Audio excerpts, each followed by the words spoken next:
I wasn't expecting that kind of damage from the Appraiser's Craft, and I don't think FMM is ready for that one. But man, that's really scary. As you know, I'm not looking forward to be the receiving end from that one. Honestly, when that happens, all I can think about is Sparta.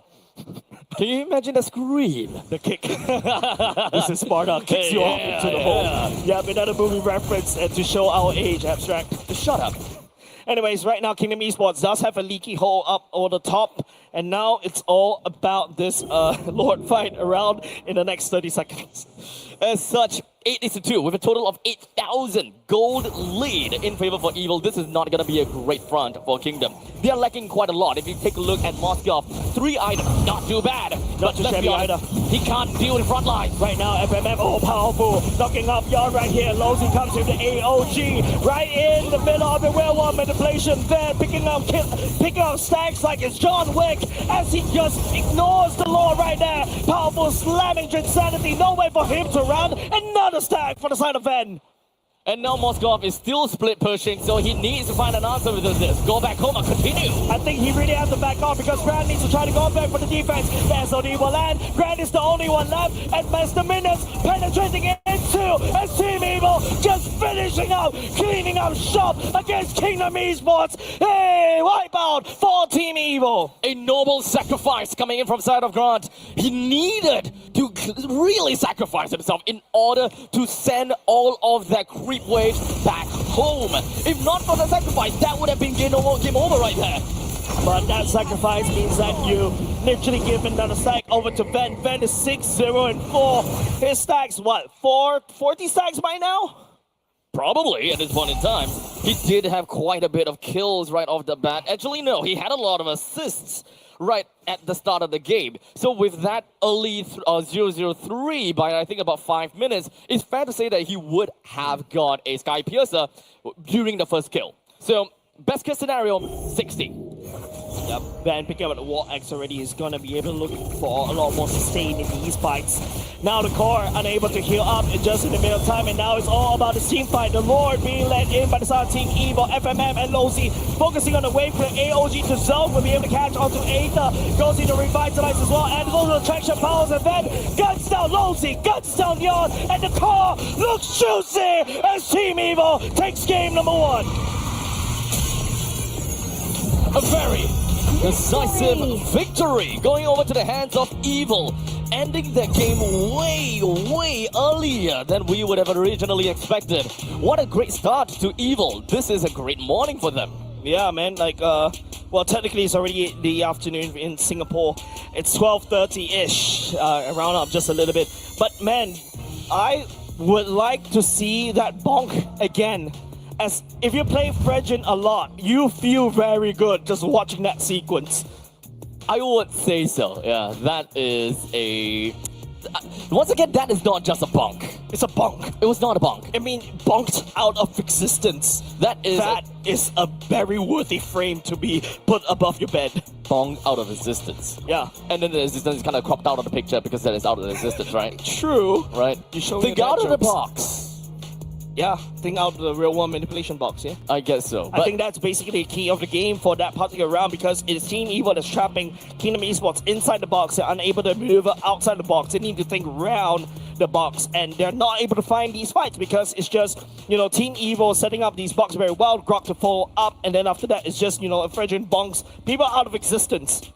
Unfortunately, I would say that as much as they would want to think about team fights and how they would want to navigate around the team fights, I think that is more thinking about one step ahead. Because the way that their composition is drafted is that they want to be able to have significant impact all the way from the start of the game. With a Uranus, they can't do they can't do that much in team fights. Yeah, MVP, well deserved for that bonk. Man, I want to see that clip again during the break because I think it's really satisfying to watch. It's like, you know, when you're scrolling through Instagram and you have these things like people just like scraping off soap while they tell you something, that can be on repeat and I can learn something from it. I suppose so. I just didn't really quite expect it that Fredrin will have that kind of bonk damage. Oh man, I'm calling it bonk too now. Yeah, it's a bonk. Yeah, we'll take that, right? So early into the game, right? But back to the topic of what I would talk about the Uranus. Uranus takes time to eventually pop up. And Uranus really needs Radiant stacks to upkeep with the amount of regeneration and healing. Otherwise, you'll always need to use your consecration before team fight happens, just so that you can build up on those stacks. And unfortunately, that is not optimal. What you would want out of your consecration is to use it mid-battle, so that you can weave in or rather weave out and in to the battles again within a very short span of time. So that is my only qualm when it comes down to a Uranus, but that is just secondary. The primary role of Uranus is zoning and playing for the map, which Kingdom couldn't. Yeah, because Kingdom Esports, once they found out they're really running out on steam, they really cannot keep up the sustain and the early game damage, right? Because Team Evo was just too far ahead, right? Using gear, especially with the CC, you got a lane bully, you have a natural weak lane in down the EXP lane, and then after that you got a Grandeur. So basically what Team Evo just did is that they are able to secure two strong side lanes for themselves, and in the mid lane, they're able to wave clear fast to match up with Kingdom Esports, and they get, dips in rotating first. So ultimately, with all this information that we have on hand, with a lot of these kills and assists from the side of Evil, Kingdom Esports have only managed to get a total of 2 kills, 1 to Drinsanity and 1 to Yon. It makes sense for them to have these, but ultimately, it is about the early stage, or rather, the early game damage. They lack that. Yeah, immediately you can see, right, from the stats in the turtle takedown, Team Evil was the one that secures all 3 turtles and also 2 lords for them. That's just total map dominance from the get-go. And if you notice, that's like, what, 13 kill deficit, right? Team Evil is just escalated out of control. Kingdom Esports unable to hold. So if we were to change the lineup a little bit, or honestly, I think that this is kind of tough because the Kimi and the Gata Gacha is always going to be a very standard staple pick. It's always good for R1 and R2s. They want to play late game with the amount of zoning potential that they could do with the Uranus. So ultimately, if they wanted to flex the Uranus into the jungle, it would have been better to just remove the Esmeralda so that they can bring some other damagey XP laners right off the bat. I would feel that Esmeralda actually does quite a decent amount of damage. Just take a look, 98k damage, 98k damage taken, yes, 21k damage dealt. Actually, in fact, did more damage as compared to the gold laner, right? That's one point. I think the second point that if you really want to shake things up on the side of Kingdom Esports, you trade that Uranus for an Xbox. The Xbox does exactly what the Uranus does, zone denial, more bursty damage, burns down Aether with the true percentage damage, and also zones out Sailor as well. So I think personally, you can go for that one from the side of Kingdom Esports, because in the early game, they're really lacking in damage. I think that they both have have certain amount of similarities, but the main difference is the fact that one is long form and one is short form. Uranus is more of long-form zoning that creates space throughout the map, mostly through the riverlines, while Xbox is short-form zoning, which is mostly onto neutral objectives. So you're comparing long-form content on YouTube, 30 minutes kind of content, as compared to a short-form TikTok content. I think the TikTok content does work a lot more better, especially when you're trying to scale up in the early game. You need something very quick. They do. So if they want to play long-form zoning, they need more damage in the early stages. Otherwise, short-form zoning is totally fine if they want to play towards team fights. Yeah, I think Uranus is a interesting jungle, like 1 or 2 patches ago, until they released a hot fix that kind of nerfed the Uranus damage. The Ionic discs. A little bit, right? But then, you can see what the Uranus is trying to do, right? Zone and try to push the real world manipulation out. Try to push the Eve out of real world manipulation. I remember before they kind of patched that Uranus, I remember I saw like what Uranus just 2-hit the Eve and then it's just like immediately half HP. It's kind of scary, yeah. It is, but unfortunately that thing got nerfed already. Yeah, it was too good. Back then, Uranus in the jungle was, in fact, right, the funny thing is, I think that Uranus in the jungle back then, before the Radiant stacks, before the fact that Radiant stacks could influence the amount of damage your Ionic Disc does, right? That is the current patch. it's actually weaker than the previous Uranus, where your ionic discs actually stacks onto the opponents that you hit. It's got completely no regards to your radiant stacks. So you actually can wave clear, or rather you actually can clear these creep waves a lot faster without relying on your radiant stacks at all. Yep, Uranus right now, based on this particular patch, is mostly on auto attacks. The radiant stack actually boosts the auto attack damage for the Uranus. That's why target prioritization is a lot more important for the side Uranus.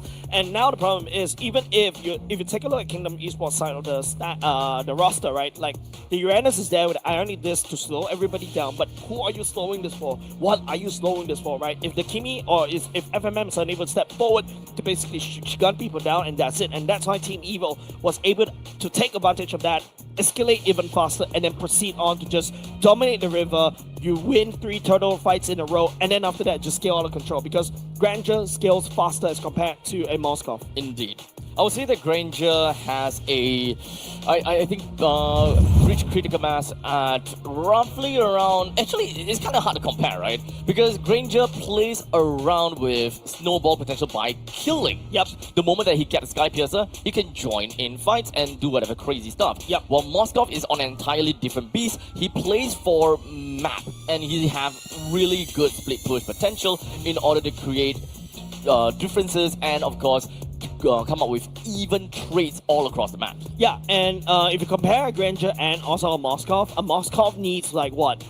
3 items, your Corrosive Scythe, the Demon Hunter Sword, and your Golden Staff.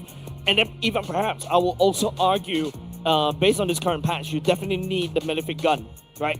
Yep. In order to be able to just output the decent amount, and that's when you say, okay, the Moskov is ready to fight. But for a Granger that's ready to fight, you just need a Fury Hammer. You are more than enough. You're basically outputting so much damage. You have nutty numbers, and also once you hit a Hunter Strike, you build a Sky Piercer, and you start stacking on a Sky Piercer stack. That Sky Piercer stacks as you stack up. Basically, is a lot better. Even though imagine it's like you use that Sky Piercer stack for a Sky Piercer for 1 item slot. It's as good as picking up 2 to 3 items if you manage to stack it over and over again. I mean, regardless, this is all about draft to a certain extent, and of course the execution of that draft. We find that Evil's lineup is a lot easier to execute. Yep. A lot easier to execute as compared to Kingdom Esports, where they have a lot of tough bodies at the front lines, but there are definitely some caveats. So my general question is, how do they want to navigate themselves out of those caveats in game number 2, after knowing that, you know, the way Evil plays is just magic. It's all micro, it's all team fight. I think that there is a possibility that Kingdom Esports will want to go down a certain level, just so that they can play team fights easier. The higher mechanic heroes that you use, the tougher it is to navigate in a fight. However, it also reaps bigger rewards. Yeah.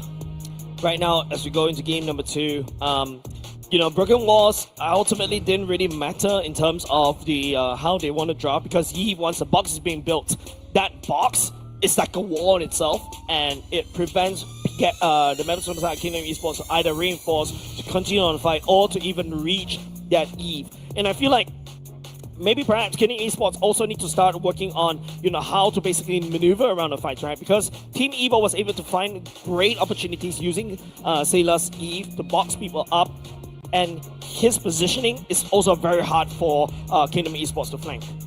I think we have a lot more games that we can potentially go. And in fact, this is a situation where Kingdom Esports actually did not play towards their statistics, where Kingdom Esports, they almost always win game 1. True. And this time they didn't. I mean, there's definitely not going to go very well for the side of Kingdom Esports. Remember, we talked about how Kingdom Esports are so momentum driven, and especially Yon. We started off this, the day with talking about Yon. Yon needs to get a great game, and you know, Yon using Uranus right off the bat, I think is a little bit wonky. And if you notice as well, Team Evo is literally kicking where he's down, right? Like, look at all the bans from the side of Team Evo. Lancelot Hayabusa as an opening, and then after that, if Kingdom Esports didn't even prioritize Yon at all during the first phase pick, they continue to ban it at Fanny, and then after that, just finish off with the ban with Alice. So it's really wonderful for the side of Team Evo to literally target down Yon. This is crazy amount of respect over to Yon, but I think that Evil have also identified that Yawn is one of the catalysts that enables the early game / the mid game for the team. The moment some of these assassin heroes are taken away, there is a very high probability that they should be able to navigate around team fights a lot easier. However, in the previous game, there is a possibility of bringing Ling out, but that is also a very greedy jungler, which actually doesn't do anything in the previous game regardless. Yeah, like, I don't think Ling is a really good assassin, especially in this particular patch. He takes so long to ramp up, especially when nowadays games are really getting really short, right? You really need to win games like within the next within 6 minutes mark. If you don't get a snowball out of that, Ling generally takes way too long to scale. So they could, however, play a super early kind of game. Side lanes, fighters, completely funnel everything over to Ling, but that is also kind of like an all-in kind of situation. Yeah. Super all-in. It is really gambling, and I don't like it when you're taking chances like this. But it's Yawn. I don't like going big, going home. I just want to go home. Just he wants to stay small and go home.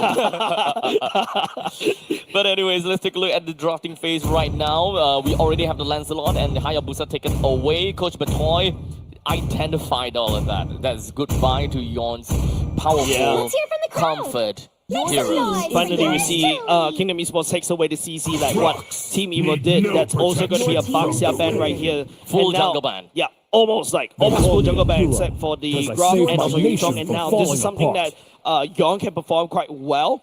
There's going to be Yushin Shin. And, I always, throughout the whole regular season, I'm like, no, Yushin Shin is a very bad hero in this patch. Oh, yeah, I remember that. I keep saying that. Yep. But right now, look at how Yawn likes to play. I'm like, yes, boy, you go get this. You go.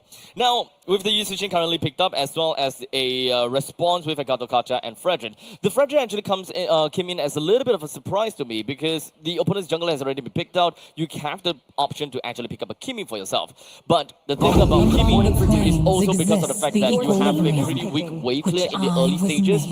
It takes time to really ramp up. So right now, both teams, they want to play for team fight with a Farsa as well as the Yve. Gatokacha drafted for Evil, so they have an answer to Yve. At this point in time, Kingdom have got no answer for the Yve as of yet.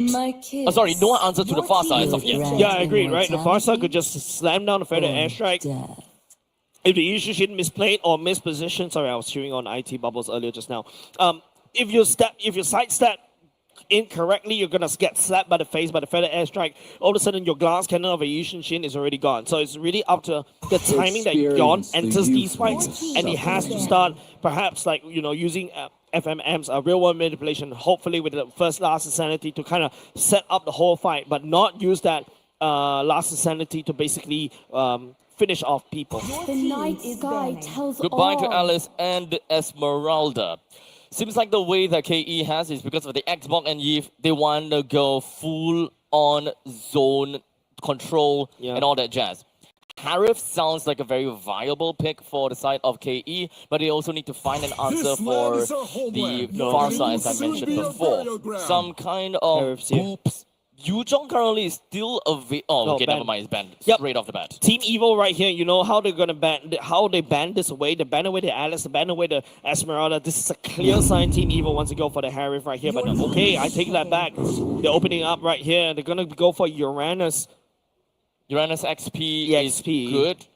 I find that Uranus XP is good. At least you have a very good way to uphold your Radiant stacks without the need to go to your jungles at all. Okay, we're gonna go for a Ruby Gold lane. X-Borg in the EXP, high loss in the roam. And technically speaking, this is a decent draft coming out from the side Kingdom Esports, right? You've got real world manipulation, you've got good hooks to pull people back, you've got the glorious pathways to slow people down if they are trying to get out of the box. And then you leave it to the Mountain Shocker and the Last Insanity. Finally, this is a good draft coming out from the side of Kingdom Esports. If you take a look at Team Evo right here, that's going to be a Claude for the side of Van to be selected. And finally, we get to see, something more traditional coming out from the side of Team Evo. And that's exactly what I want to see in day number 1. Unable to see that in day number 2. So now it's going to be a point in time where the Claude joins in and This is pretty late game centric. Evil does have an insurance to the late, while KE wants to play in the early game with a XP in this, XP fighter, gold lane fighter as well. I would like to believe that KE can play a good early, with Evil not having much answers to it. The only problem is the Farsa. If KE allows the Farsa to go ham, then unfortunately, Evil will have very good zonal tools. Yep, so we're gonna load up into game, ladies and gents. This is gonna be a flying cloud map. So which means that when you talk about like getting things into position, Kingdom Esports has a lot more resources to really go there, right? Like imagine flying cloud in when you're playing a defensive role, you can flying cloud right into a good position for the side of Ruby, the Highlights, and even to a certain extent the Xborg. So I would say Team Evil, if they go for a solid offense, they also need to really watch out on these crazy maneuvers, especially when you're fighting on the enemy side of the map. And such, ladies and gentlemen, here we go. We are gonna be going into the Land of Dawn once again. Of course, both junglers starting off at the purple buff, gonna be exiting the jungle onto the opposite side. One to the gold, one to the XP, and this generally gives us a very good idea as to what their rotation is gonna be and where their priority is gonna be at too. Talk about the wave clear. Sorry, I'm just really chewing on the IT. I'm just enjoying this thing way too much. Stop it. Why? It's drinks. Nice drinks to watch the show as well. Very distracted. I am. I'm easily distracted, Abstract. You know me for years. Unfortunately, yeah. Sorry, the bubble just actually almost fell off my mouth. Okay. Well, anyways, here we go. 1 minute into the game, let's talk a little bit more about lane priority, Jace. Alright, lane priority in the gold lane, it is going to be a very neutral lane. Vent is going to take a long time, so as you know, your typical fighter gold lanes, you want to start rotating as quickly as possible, especially for the side of Grand. And then after that, you've also got Xborg going up against Uranus. Xborg should be able to handle the Uranus really well, and also, in fact, I would say Jinsanity has a lot more priority compared to Gear, but Gear can rotate faster if he ignores the minions. As we continue to move on as well, it does seem like Evil do have a pretty strong backing within of the river. They are straight out being kind of aggressive, and the fact that they are poking out Lolzy and putting him down to such a low HP before the turtle responds, it actually is a telltale sign that Evil will gain equity against the turtle. Yep, Sailor is the one that picks up the level 4 first, already on site at the turtle pit. Lolzy, on the other hand, has to go for the law in order, but he's instantly getting melted down. FMN goes into real one manipulation. Yarn sneaks away the turtle right underneath Team Evil, and Jinsani continues to burn down Aether. First blood for Kingdom Esports. There's an expected outcome for the side of Kingdom, with the turtle being slain by Kingdom themselves and even getting a kill for themselves. Evil now is going to be finding themselves behind for a tad bit, with 1,000 gold behind. Yeah, Team Evil needs more time to come back to Kingdom Esports. That's the power of your side lane fighters, right? And also, the FMM setting up the real world manipulation in a truly astounding manner. It is also Lolzy that takes away the feather airstrike for the side of Sailor, and all of a sudden, in that particular team fight, Team Evil ran out of steam first. Ultimately, the way that Evil wants to play is just jump right in, and it does seem like indeed they will. You see how Lolzy is just one-track mind, just chasing after Sailor, just trying to deny the feather airstrike out. So Kingdom Esports playing to their winning condition, right? Just push Sailor away from the feather airstrike, and then they win the fight. So far, we haven't really quite seen Grant got out of the lane just yet. The beauty of fighter gold lanes is that they have superior wave clear. Of course, I mean, going up against the Claude is actually not that superior because of the place you do it at all. But mobility is something that we will want to see. Kingdom Esports have the opportunity to always play as a 4-man composition, and they will always be able to trump over the 3-man composition from the side of Evil. The best part about a fighter side lane is that you also add on more CCs, right? Usually fighters has a lot more crowd control that really enables Yon to really perform. And I think it's something to show for the time Kingdom Esports. Holding on the second team Team Evil. Oh, better airstrike from the side of Sayla as well. The members from the side of Kingdom Esports. Lozy, the main target from the side of Team Evil. Yon stepping forward, the mountain shocker. FMM picks up powerful. The glorious pathway leading the Kingdom Esports to sudden glory as Yon just slides and dives onto Aether. The bunk guy is gone as Yon picks up a double kill. A snowball starting for the side of Yon. I think that was a very small mistake from the side of Evil, which eventually gave that snowball potential over to the side of Yawn. At one point in time, Aether is just unable to be saved anymore. Man. When a Yushin Shin starts to have a great game and Yon is starting to feel himself, man, this is really good for the side of Kingdom Esports. However, Team Evil, on the other hand, they really need to try to find a better way. Hope to hunker down as quickly as possible and go for late. Evil now have to understand how to cut their losses.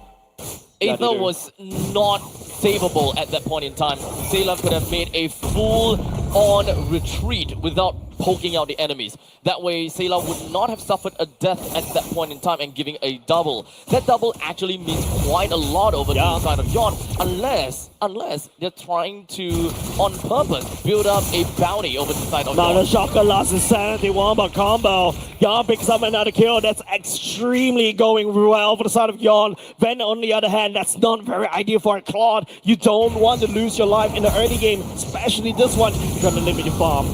This game is going on curve for Kingdom Esports. This is an early game composition that they would want to be able to excel all the way until 12-15 minutes into the game.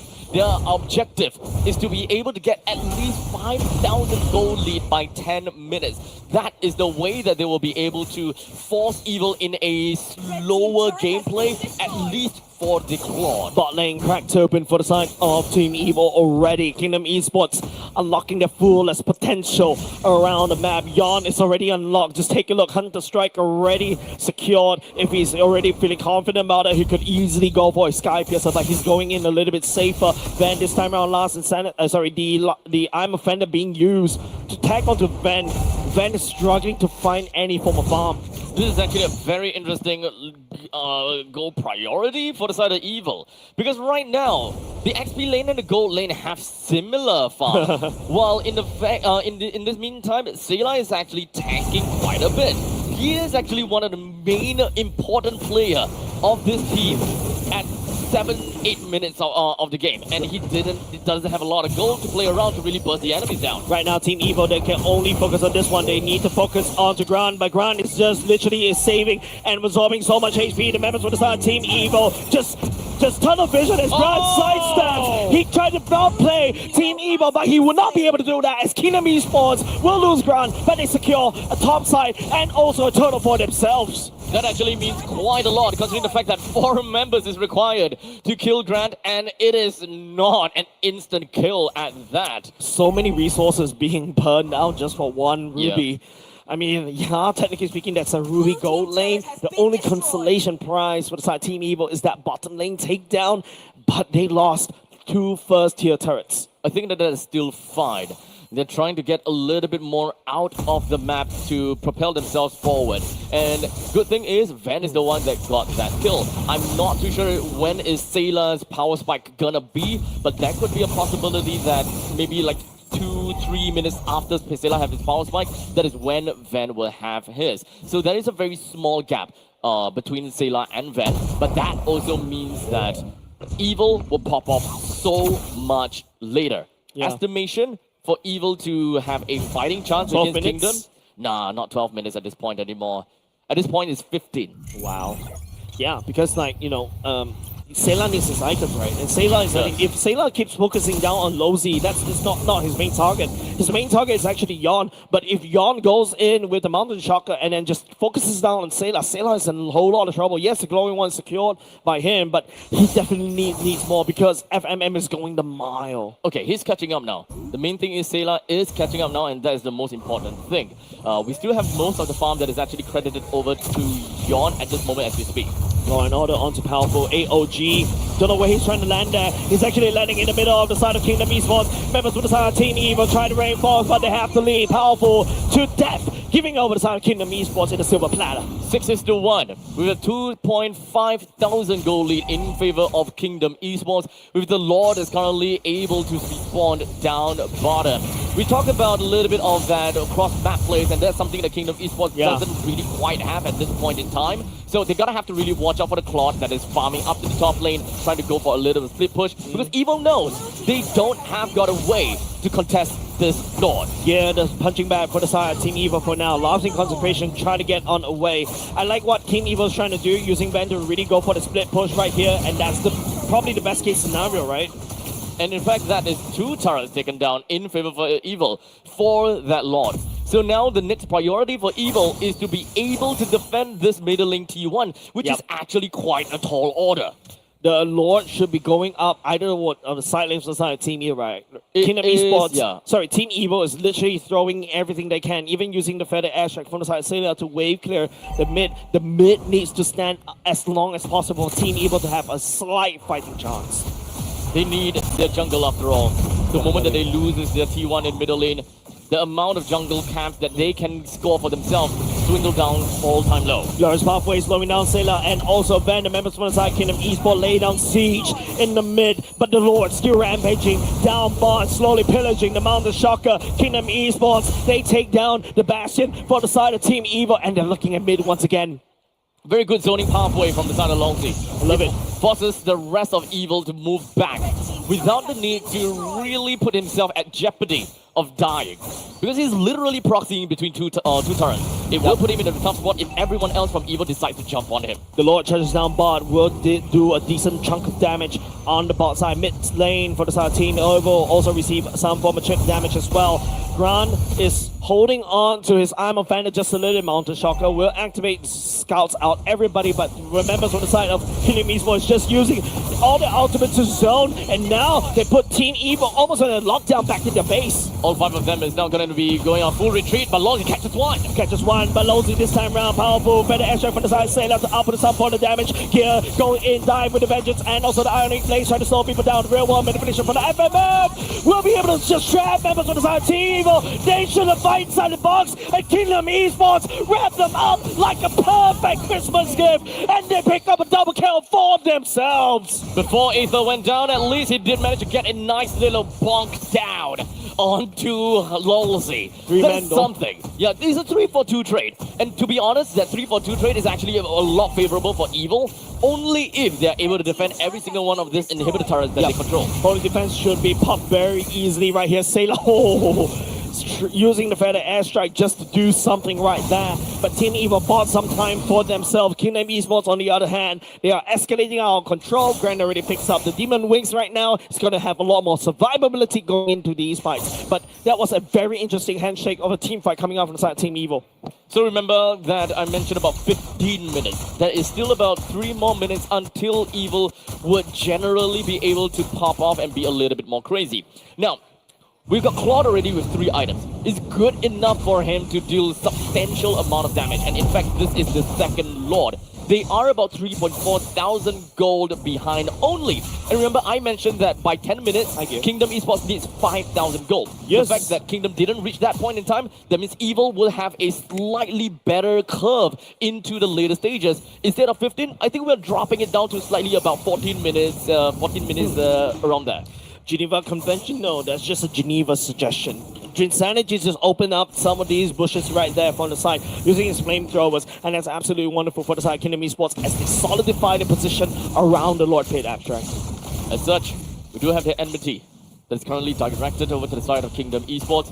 Evil comes in, intercepts the Lord. Did manage to put the Lord down to lower than half HP, but with a quick little reset, it does seem like the rest of the members for Kingdom Esports, they suffer a little bit with the fact that Gear is right behind of them. Mountain Shocker will review Powerful's positioning. It's not very mysterious anymore, and now Gear stepping forward just a little bit. Not too sure why Kingdom Esports is hesitating right there, because take a look, that bot lane is actually leaning in the favor of side of Team Evil. This dance goes even longer. Kingdom Esports really need to stop hesitating.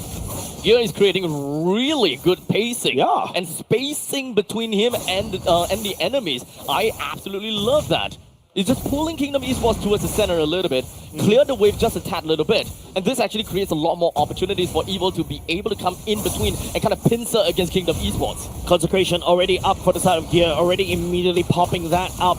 Team Evil trying to drag the Lord's attention towards their side of the map so that they have some form of better positioning. But Yon activating Mountain Shocker, looking for a target. Lozy as well, zoning it out. Aether down low just a little bit. Don't forget, this is where his bonk damage is going to be extremely high. But he's he's holding on to it.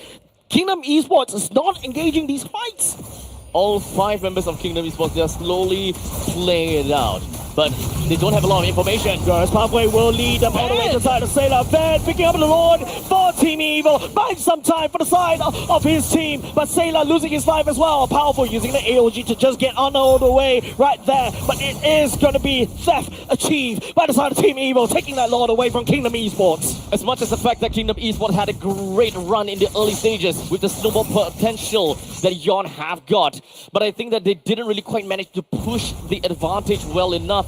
As such, with the Lord that's credited over to the side of Evil, and the and the fact that they have a little bit of that Lord advantage, we are entering the 15-minute mark where Sailor and Van can potentially be able to deal some good damage. Yeah, and this is the timing that Abstract U identified himself. Aether trying to drag the members from the side of Kingdom Esports. Already committed in the Mountain Shocker right now. Kingdom Esports has to back off and go for the defense instead. Team Evil with this Lord should be able to at least crack up and mid first tier for the side of Kingdom Esports. Evil will probably be able to apply a bit of their evil magic, especially since it is a defensive role from Kingdom Esports. They do have good zoning potential, but one thing that we definitely have from Kingdom is the fact that they have very good wave clear. Yeah, they have a lot of fighters. Gear is actually picking up quite a decent amount of items for himself. Yon is unable to deal with him. Just take a look. Gear just zones out the Yishin Chin for the side of Yon and push him away. But hold on a second. AOG for the side. Powerful catching on to Lozy for now. Aether will be there in the middle of the fight, trying to dash away, but get trapped by the real world manipulation. Sailor goes in the red airstrike as well, trying to zone. Lozy pops to the red vitalis, trying to keep his members stay alive just a little bit longer. It's actually able to work it out. But Yon picking up a double kill for himself already as Kingdom Esports repel the Evil from the jungle. Yon made a very big play coming in there, avoiding almost every single artillery strikes that was going towards his side when Sailor popped open with that feathered airstrike. That's the best case scenario. Thank you, Observer, for pointing that out. The mid lane turret for the side Team Evil is not taken down. So at the very least, Kingdom Esports still have decent amount of real estate to work with. Team Evil once again has to play base defense. It's kind of scary how Yon managed to avoid every single one of that artillery strikes. It's kind of crazy, especially since that was Sailor's role to play. Kingdom Esports, they drafted this game where they don't exactly have an answer to Evil, but they also, or rather they don't have an answer to that Farsa, but they also identified that the main target of Sailor gotta have to go over to Yon. And I think that Yon have got great confidence in his skills to say that I can dodge and evade every single one of those feathered airstrikes, which is exactly what he did. Yeah, and don't forget, every time when Yushin dash, he actually gains some form of CC immunity, and now Yon rides the boat. The Mountain Shocker will land. Gear has to try to drag away. The Glorious Pathway slows down the advantage, but Gear getting covered by the side of Sailor's feathered airstrike. Aether stepping forward, but this time around, he's getting gobbled out by the side Kingdom Esports. What the one manipulation catches onto the Aether, and that was a powerful, and now Team Evil losing too. That is great news for the side of Kingdom, with 3 members down from the side of Evil. And the fact that there is no jungler. This is essentially going to be a free Lord after getting a push down in the middle and the bottom. Yeah. And now it's just back to base defense right here. The Lord is up. Team Evil, they are not ready for this. This Kingdom Esports. This is Kingdom Esports Lord, and they're going to send it down right down to Team Evil's throat, force feeding them with some damage. We still have to remember that Kingdom Esports, despite how well they're doing with a total of 6,000 goal lead, this amount of lead is starting to get stale. Because 7,000 goal doesn't really mean too much right now, because we are getting diminished returns. Yeah. Evil is starting to get more and more money, and economy doesn't matter anymore. Okay. And we have a marksman of Claude on Evil. But it's all up to this base defense, right? The Flying Cloud hopefully, allows Powerful to get into some good positioning. The Lord will rampage down bot instead. Not going to be in the mid, and that's going to be a little bit awkward for the side team able to defend this, right? They have to go down bot, whereas Kingdom Esports could just push up top instead. So with the total itemizations for the side of Evil, Claude has got everything. with 12,000 gold. He's fully slotted and we'll look out for his blazing duet. Yeah, taking a bunch of damage right here. Mountain Shocker also activated for the Side Kingdom. Sorry, not yet for now. But it is still just touch and go. Team Evil focusing on wave clearing as much as they can. As the Lord marches down bot, it's 2 wave synced up for the Side Kingdom Esports. They knew that the Lord definitely will take down the bottom lane, but in the meantime, Ven will deal with the Lord as much as possible within the same confines of his lane. Aether stepping forward this time around, taking too much damage, and also punishment. AOG will be able to land, catches on to Losi and Grand at the same time, but powerful, sacrificing himself as Ven stepping forward. He's actually down low just a little bit, holding on to the base either way. He's not able to use it. Kingdom Evil clears up all the base turrets for the side Team Evil. I would like to believe that he still have got quite a little speed boost, so he can try to go for something right here if he's really forced that hand. No more, I don't think. Team Evil losing 2 members is actually very dangerous for the side. Sailor for the airstrike, but Kingdom Esports finishing off Team Evil in game number 2, equalizing the score. Victory! It's a trample coming in from Kingdom Esports. They took the power that they have gotten from the early stages. They have beefy front lines that even the Claude could not be able to whittle down. No matter how much of a Demon Hunter sword that he has, no matter how much of the attack speed that he has, no matter what he do, he can't possibly be able to just come in and clear out the fight that easily yet. There's just too many things that Team Evil needed to do in the later part of the game.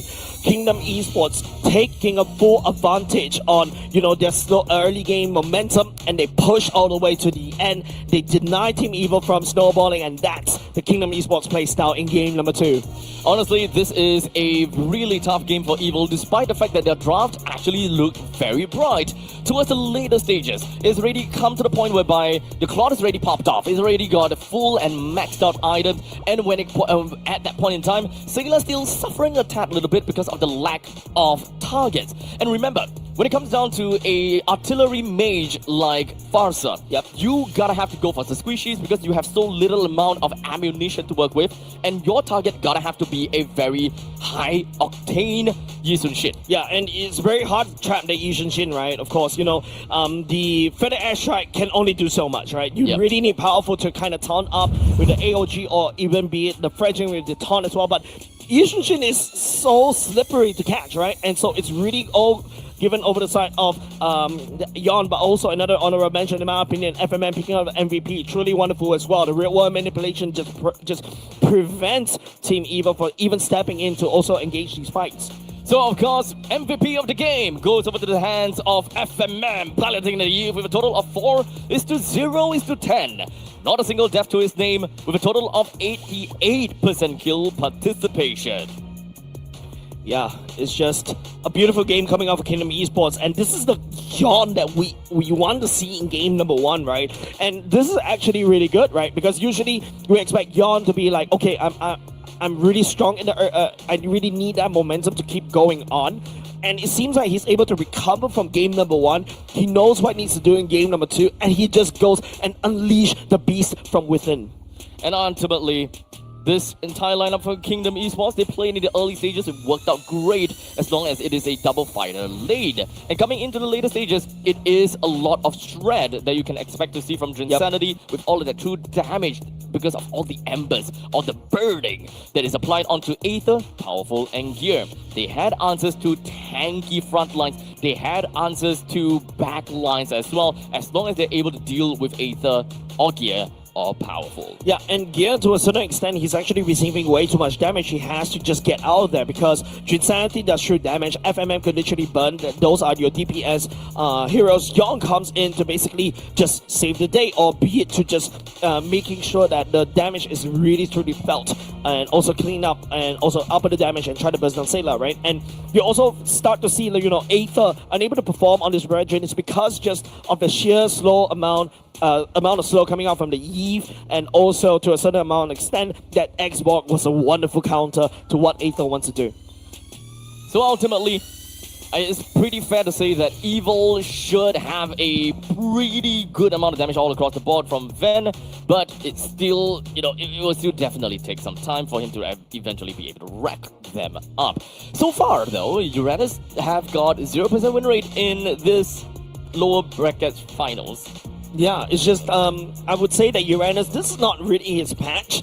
I feel like even if you go for a Lapu Lapu this time for the side of Team Evo, that's actually okay because the Lapu Lapu with the damage reduction does help, and also you're not really you're kind of impervious to the slows because every time you slash, you're actually moving forward. You're able to just reach to the real world manipulation, deactivate that, deactivate FMM, also do quite a decent amount of chunk of damage as well, and maybe that's something that of a miscalculation for the side Team Evo, and hoping that they're able to sustain and outlast to allow Ven to scale into the later parts of the game. Honestly, they do have a gutter culture. They do have ways to really deal with the Eve, but I think in most situations they don't have a proper team fight for Powerful to say, okay, I'm going in with the AOG and I'm going to taunt the Eve. Most of the time when he goes for the AOG, is either someone's already dying and they need to retreat to minimize losses, or the fact that it's more about disengage already at that point. They don't have a counter engage, or they don't have a follow-up engage using the AOG into the taunt of the Yip in order to get the fight into the momentum, because they're always playing from behind. Yep, and with that said, we should be going on a short break so that, allows these two teams to reset. Once again, we're going into a 1-1, and this has been one of the most competitive MPL Singapore season that we have yet so far, right, Abstract? With that said, we're going to go on a short break. Don't go away. We'll be right back with more games between these two teams.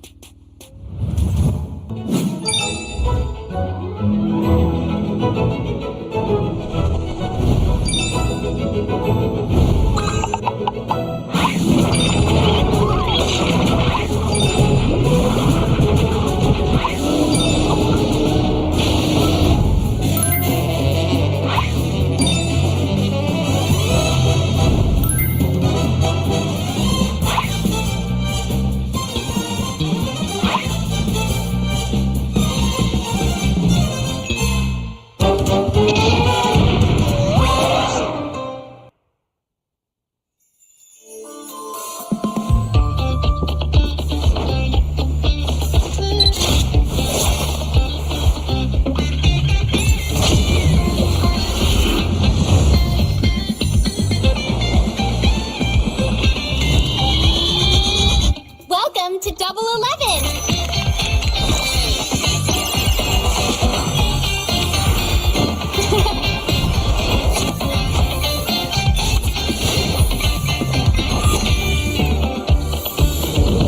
Amazing prices, amazing styles.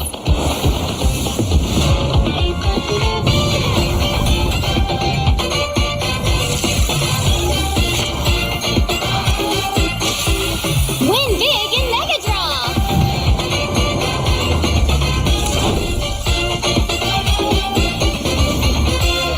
Lowest prices, incredible benefits.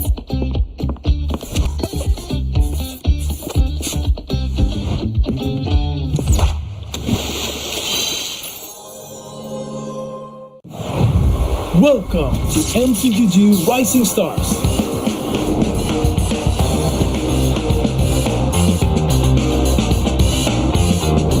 From September 12th to October 19th, take part in the regional contest, open to all players. Step up and prove your strength. Division finals will run from October 24 to November 2. The top 16 players in each division may advance to the next stage of MRS. Check your in-game mail for information.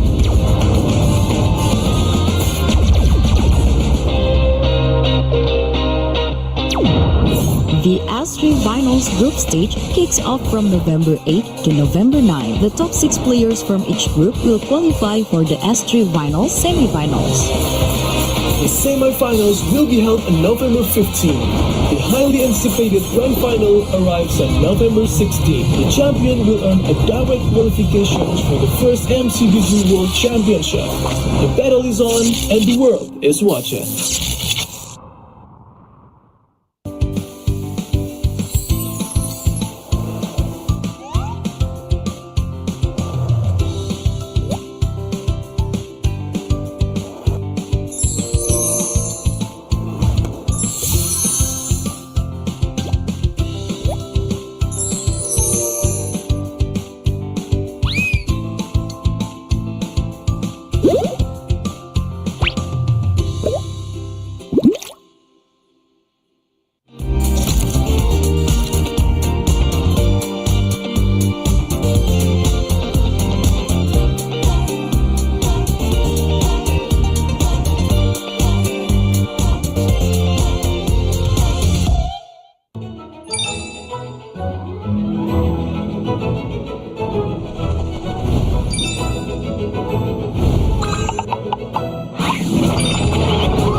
Back with you once again after a 1-1 series between Kingdom Esports and Evil. We are back at it with another high-octane pacing game and a really sweaty one. Yeah, I can be your fan. I will be your fan. Literally sweaty right here, ladies and gents. Extremely sweaty with this one because it is a 1-1 currently, and you know, it is Team Evo that is kind of slated, and also the fan favorites go to the grand finals. But this time round, Kingdom Esports says no and slam the door shut in game number 2. We need to see how they're going to be able to perform in game number 3, though. Let's be honest here. The games can't get any better from this, right? Yeah, it's definitely. always back to back, just kind of one and done, just kind of ping pong back and forth. This is the kind of tension that we are expecting coming from lower bracket finals, where both teams earns an equal amount of right to go over to the grand finals to face off the raid boss, and that is going to be Flash SG. Yeah, and Flash SG, though, I think they're really on form yesterday, right? Lord Vanix really starting to perform, and that's absolutely wonderful. And, you know, we also talk about how Van yesterday wasn't really comfortable in his final roles. At the very least, he's given, like, you know, his Claude, his Grandeur coming back. I think Claude's a little bit of an interesting pick coming out from Coach B-Toy, but hey, gonna have to try it out, and you know, not to be too predictable, especially you're showing off even more games in the lower bracket finals. To be honest, I still really preferred Evil playing an early game centric kind of composition. Just take Snowball out of control. I feel like they are a team that really understands how to maintain momentum, tempo, and aggression altogether. Yep. While in the meantime, I think for Kingdom, they are just generally a team that knows how to, you know, kind of grind the opponent's gears. Be it in team fights or... I see what you did there. Oh, Yeah, I see what you did there, but continue. yeah, but generally, I think that Kingdom Esports, they are pretty annoying when it comes down to the laning phase. They know that, okay, we gotta have to like, take rhythm control, we gotta run here, we gotta run there, and I think that it's all about the initiation that really matters a lot to Kingdom Esports. Yeah, definitely, right? I think Lozy really outperformed himself in that particular game because, like, you saw how he uses the high loss, right? The Glorious Pathway to slow people down. You know, on top of the slow from the Eve, you're literally almost stunned and locked inside that real world manipulation. You saw how his Glorious Pathway being used to cut off the reinforcements or basically slow people down. And now all of a sudden, you know, the rest of the side Team Evil needs to get out there. If not, they'll lose more of their lives, but they need to forfeit that one turret in the middle. So it's really, I would say that the way that Lozy plays as a rover is really unique, and I don't really see that often at all. I think that there is also a very big difference in the way Lozy plays today and, you know, the past few days as compared to the regular seasons. It feels as though that Lozy has been, you know, really stressed out back then, where like he just throws his body over to the pit of doom and just dies all the time. But this time, even though he is still pretty aggressive, there is still... has dimples. Sorry, I'm easily distracted. Yeah, continue. Very easily distracted, yeah. Lozy now feels a lot more methodical with his approach. It's not always that he sees the opportunity, he's just gonna jump at it and hope that his teams follow up. Such as just now, right? Yep. Is the proxy between first and second turret. Just throws in a Glorious Pathway, slows everyone down and tells them, if you stay where you are, we will catch you. So move back right now before you get slowed even further or taken down. Also, another point for the side Team Evo is that they're playing a composition that wants Kingdom Esports to engage upon them. They're more of a counter-engage composition, right? If you engage onto Team Evo, you're gonna face a Farsa and Fredrin to basically protect the Farsa, and also you run to slow people down. However, that's kind of not how Team Evo usually likes to play, right? They usually are the one that really goes for the hard engages, and that's why the playstyle, I think, is kind of off, right? It's not really exactly how Team Evo will usually play, and I think that's why Team Evo kind of not able to perform very well in game number 2. I guess that they're gonna have to go back to the drawing board once again and try to identify what is gonna be the name of the game for game number 3, right? They're gonna have to go for a more roundabout approach. If we talk about, you know, I would say if they gotta have to take a look about how they play in the game number 1, because they are playing a composition that is very easy to execute. As compared to game number 2, it is easy to execute to a certain extent. However, there is a very wide gap between the early game and the late game, as Claude needs time to pump up. Farsa had a very bad start as well. Going to expanding rivers, especially for a roster such as Team Evil, this is one of the favorite maps in my opinion because of how powerful, so active around the map, right? And then after that, you could just bring the whole Goon Squad alongside with you. And speaking of which, we haven't seen Chip much during the playoffs, right? Chip really can perform very well, especially in expanding rivers, especially after you remove the Atlas in the picking phase. So far, I think we don't have a single chip ban, nor pick in the past 2 games. Nope, not at all. Not even yesterday. I think not even for this game even. As we have the Yuzhong, Grok, Lancelot, and the Hayabusa that have just joined into the banning phase. We are expecting to see more heroes banned out, such as CC, which is something that Kingdom's gonna pick. Gonna ban out. How about Baxia? I think that would be the same as game number 2. Nah, definitely. This seems like the exact same ban that the Team Evil did in game number 2. Lancelot, Hayabusa, Baxia as well. Immediately, first pick Yushin. Fair enough. This also gives the opportunity for the Gadokacha to be snap picked from the side of Evil. Because this is a very good hero nonetheless. With Yves and the Gadokacha, they do have very strong lane priority straight up in the middle lane. Yeah, Gadokacha has been like, what, first pick three times in a row in R1 position. Gadokacha, the AOG, just provides so much utility because it's a global ultimate as well. And on top of that, Team Evil this time around went for an Yves snap pick right off the back. Now, the Yves and also the Gadokacha works very well together because the box goes in, you could just slam everybody in with the AOG. That's extremely wonderful. But now Kingdom Esports on the other hand, what's their play? Now that they see what Team Evil has picked up for this. And I personally feel Team Evil this time around game number 3 got the better end of the trade. They allow, Kingdom Esports to take the Yushin Shin, but we take 2 S-tier picks. More utility play from Kingdom. They're looking for the high loss and the juices. Go. Yes. Lapu for the sign of gear. Sorry. Might be. Huh? It could be gold. No, ew. It could be gold still. Ew. Don't ew at me. No, okay, I'm still not okay, Lapu is perhaps I think, in my opinion, one of the best fighters in the GOAT, if you really want to put him in the GOAT, because Lapu needs a GOAT, needs his items to be really strong and snowball out of control. You can also wave clear with your axes as well. Yeah, but I beg to differ though. Okay. He just need one item, and he can just, because he has such insane amount of damage reduction the moment that he's close to everyone, and all he needs to do is just hit people. And he does have CC immunity during his Bravest Warrior, as compared to a Ruby. Both of them are very sustained-based hero that really needs to hit opponents in order to get their life back. The only difference is that Lapu has got CC immunity, which makes it so much more difficult to lock him down and stop him from the spell vamp. While for Ruby, just a single stun, layer it, and she's dead. Yeah. So definitely, I mean, Lapu is one of the fighters that I really need to go back and try it out because I'm not a really XP player. But now if you take a look at Team Evil, right, at the very least, this is a lot of explosive damage. If they really want to field the Lapu towards the gold lane, and even if you put him in the EXP lane, it's still also quite scary as well. So this gives a lot of ambiguity over the side of Kingdom Esports, especially to coach Apex. How are they going to play this? And now, interestingly, they're going to ban the Bruno once again.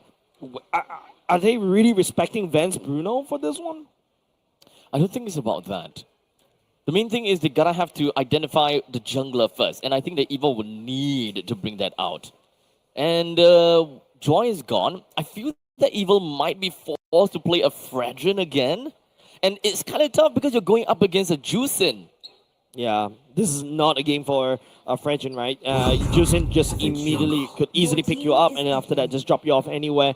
And it's definitely going to be a little bit difficult. But the best part about this Juicin is that if you get trapped inside the real world manipulation, at the very least you can TP out using your ultimate, and then after that apply a lot of these stacks. But these stacks actually doesn't deny the real world manipulation. So this is technically speaking, in my opinion, for the side Kingdom Esports, the best in slot. But maybe perhaps Kimi is also quite good for the side Kingdom Esports. But they will kind of overcommit just a little bit too much, in my opinion. Honestly, Evil needs some kind of shred. And I think that their last pick for the jungle gotta have to be an Xbox. Unless they want to play something a little bit more interesting, the Alpha. Haven't seen Alpha in ages, especially when Matilda is also kind of left out from the banning pool. Kingdom Esports going to slot in the Xbox once again, the Ruby once again. Similar roster from the side game number 1. See value in me. Use the same homework, hopefully. You should. So Evil does not have shred against KE at this point. The Eve. I don't really count the Eve as a shred at this point. She does deal a lot of damage, but it's difficult against the Pony of Hell. I love how that nickname stuck to Hylos all this while, because Hylos is actually still a decent strong hero, but this time around not going to be paired up alongside the Eve. This time around going to be paired alongside with the Juicin.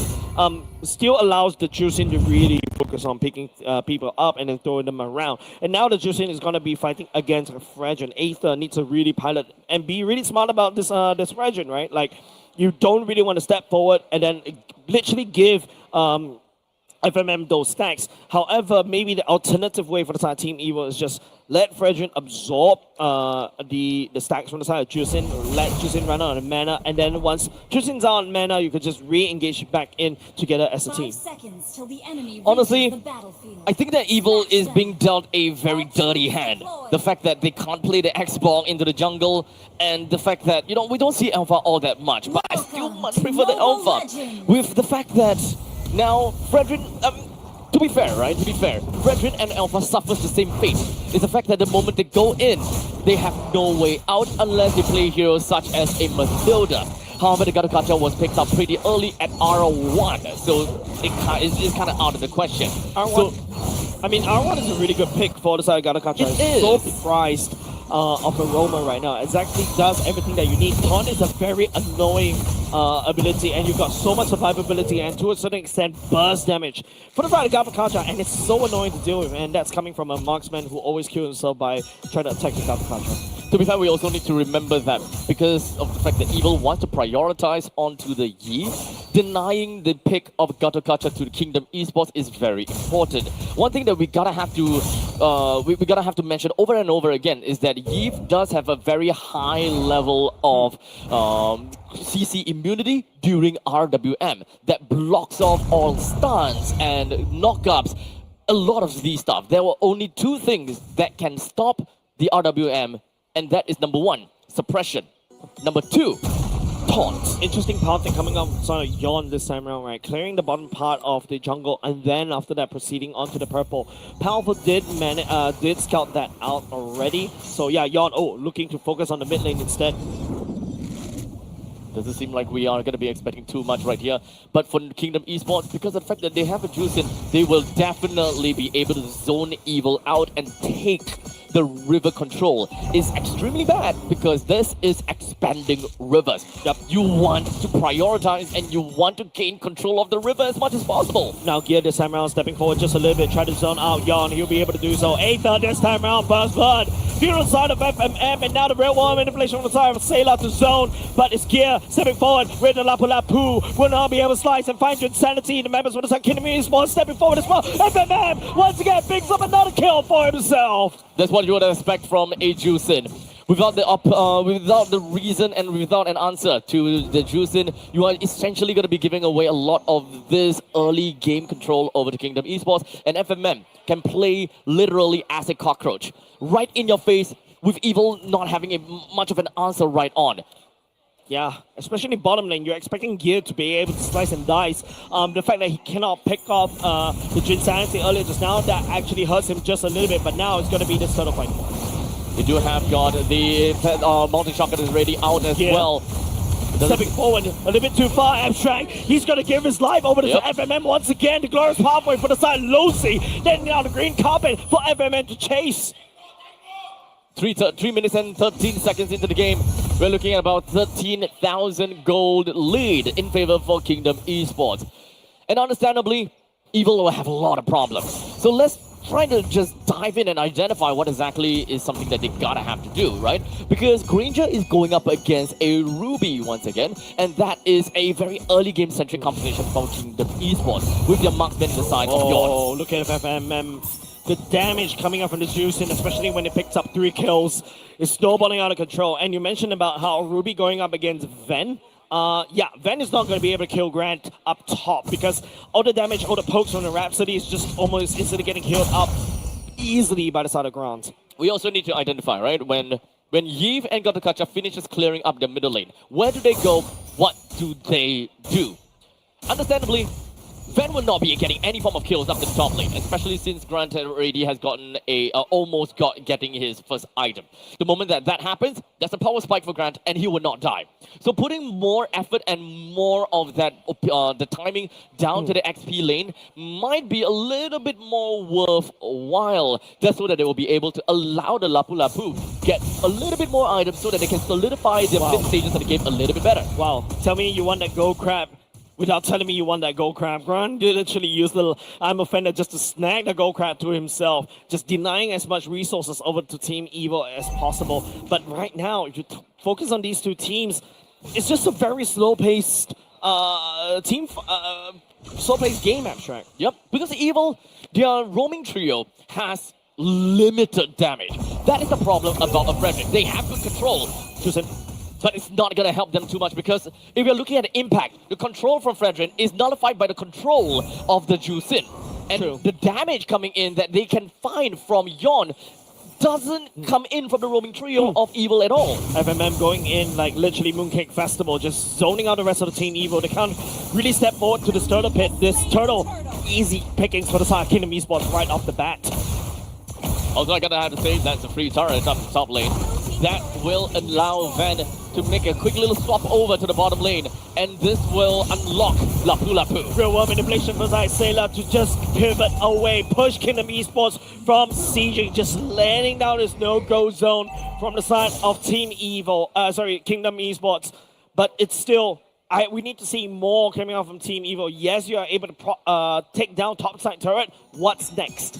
That's 2 ultimates used just to clear out the middle lane. And now they need 3 people to go up against 3, well, maybe 4. Goes in, goes halfway. Yon coming in an awkward position. Powerful will be able to taunt up Yon for now. Goes in, trying to dash. The Mountain Shocker committed. Aether goes down, burned down by Insanity. This is a very individualistic game from Evil, don't you think so? Yeah, it's very different. Like, you know, you expect Team Evil to basically, you know, Bob is actually doing a lot of hard work down bot. Yeah, taking down bottom lane for the side of Kingdom Esports, getting taken down by the minion. Team Evil, on the other hand, yeah, you're right. It seems like they're just all over the place, not too sure what they're going to do. But to be fair, though, it does give them a bit of good trade. They didn't lose the middle lane T1 just yet.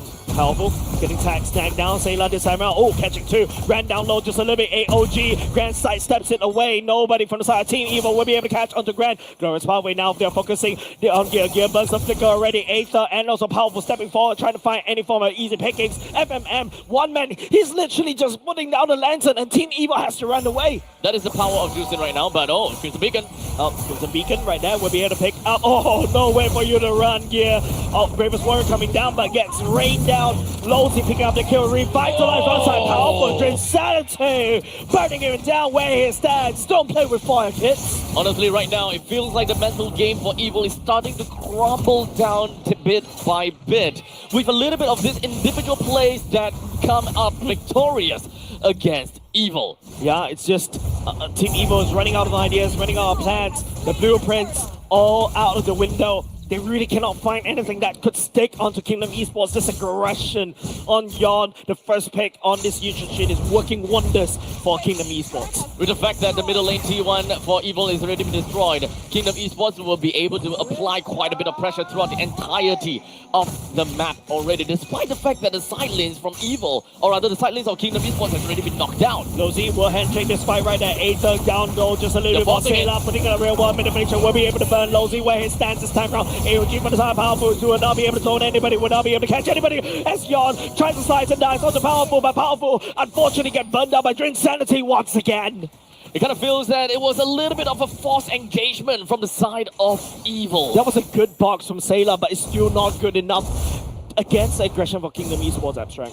To be honest, it kind of feels as though that Evil do want to bank all in order to funnel some of these kills over to Ven.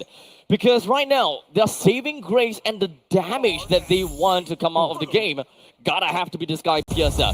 So a little bit of sacrifices have to be made, and some of these plays have to be tried in order to give Ven these kills. So Aether turning up Insanity right here, but he has a Furica armor to walk through it. Last Insanity, why not? He's so far ahead. It's gonna be difficult for Ven to even pick up any of these kills. He doesn't have any form of physical penetration. Maybe he does have a tad little bit, but if you want to catch on to Insanity, or you want to catch on to Grant or Lolzy, remember, they do not have Shred. Their bruisers cannot shred. So as long as Evil jump into a team fight, they can bruise up as much as possible, but you can expect the best that they do is probably half HP of Kingdom, especially since they're playing from behind. To talk about armor penetration, Van agrees with you, picks up the Malefic Roar for himself. So this is the time where Team Evil, if they want to do something, they need to win this Lord Pit fight. Does he even have enough? That's the question. We have the Mountain Shocker that exposes everyone. And sightseeing. Just a little bit. Goes a little bit too far. Gear stepping in. Gravest Warrior already activated. Crimson Beacon for the side. FMM activated. Mountain Shocker Aether in the Lord Pit right here. He takes the Lord away from Kingdom Esports. And now Kingdom Esports, they are angry. They're looking at gear. They're looking at Powerful. Picking up one people at a time. And they will be able to take down Powerful. A small little incentive for Evil. They managed to tally out the fight a tad a little bit by taking out the Lord. They now have managed to buy themselves a little bit more time in order for Ven to pop off a little bit longer. And this is actually a fight that they wanted, because whenever they have the Lord, it will force the opponents into the base. But it doesn't seem like Kingdom Esports is intimidated at all. Nope, it's just Team Evil trying to buy some time as quickly as possible. Ven needs those guys to stack desperately, right? And if you notice how it was a very good sacrifice from the side of Gear to basically try to zone the rest of the Kingdom Esports away. But, you know, Kingdom Esports is still able to handshake this still properly, right? There's no damage done for their infrastructures. 8,000 gold in 8,000 gold in terms of total economy for Yawn. And in the meantime, 7.6 thousand gold for Granger. These two position 1 players are going at it with one another. Yeah. And unfortunately, for Evil, Kingdom Esports have got the upper hand. And not only that, Juicin has got the lantern as well. Well, I think Sailor doesn't have that just yet. So we need that shred from Evil as much as possible. Catching on to Losey, this is a good position from the side of Team Evil. Transcending, desperately trying to come in with the burn, try to just cut the losses just a little bit. They'll be able to do so. Kingdom Esports, that was a wonderful catch from Team Evil, but none of it sticks. Back to playing Possum. Man. 12 minutes into the game. Lord still has 70 seconds until it comes out. Evil will probably want to look up for a stagger. However, their composition is not about pick-off.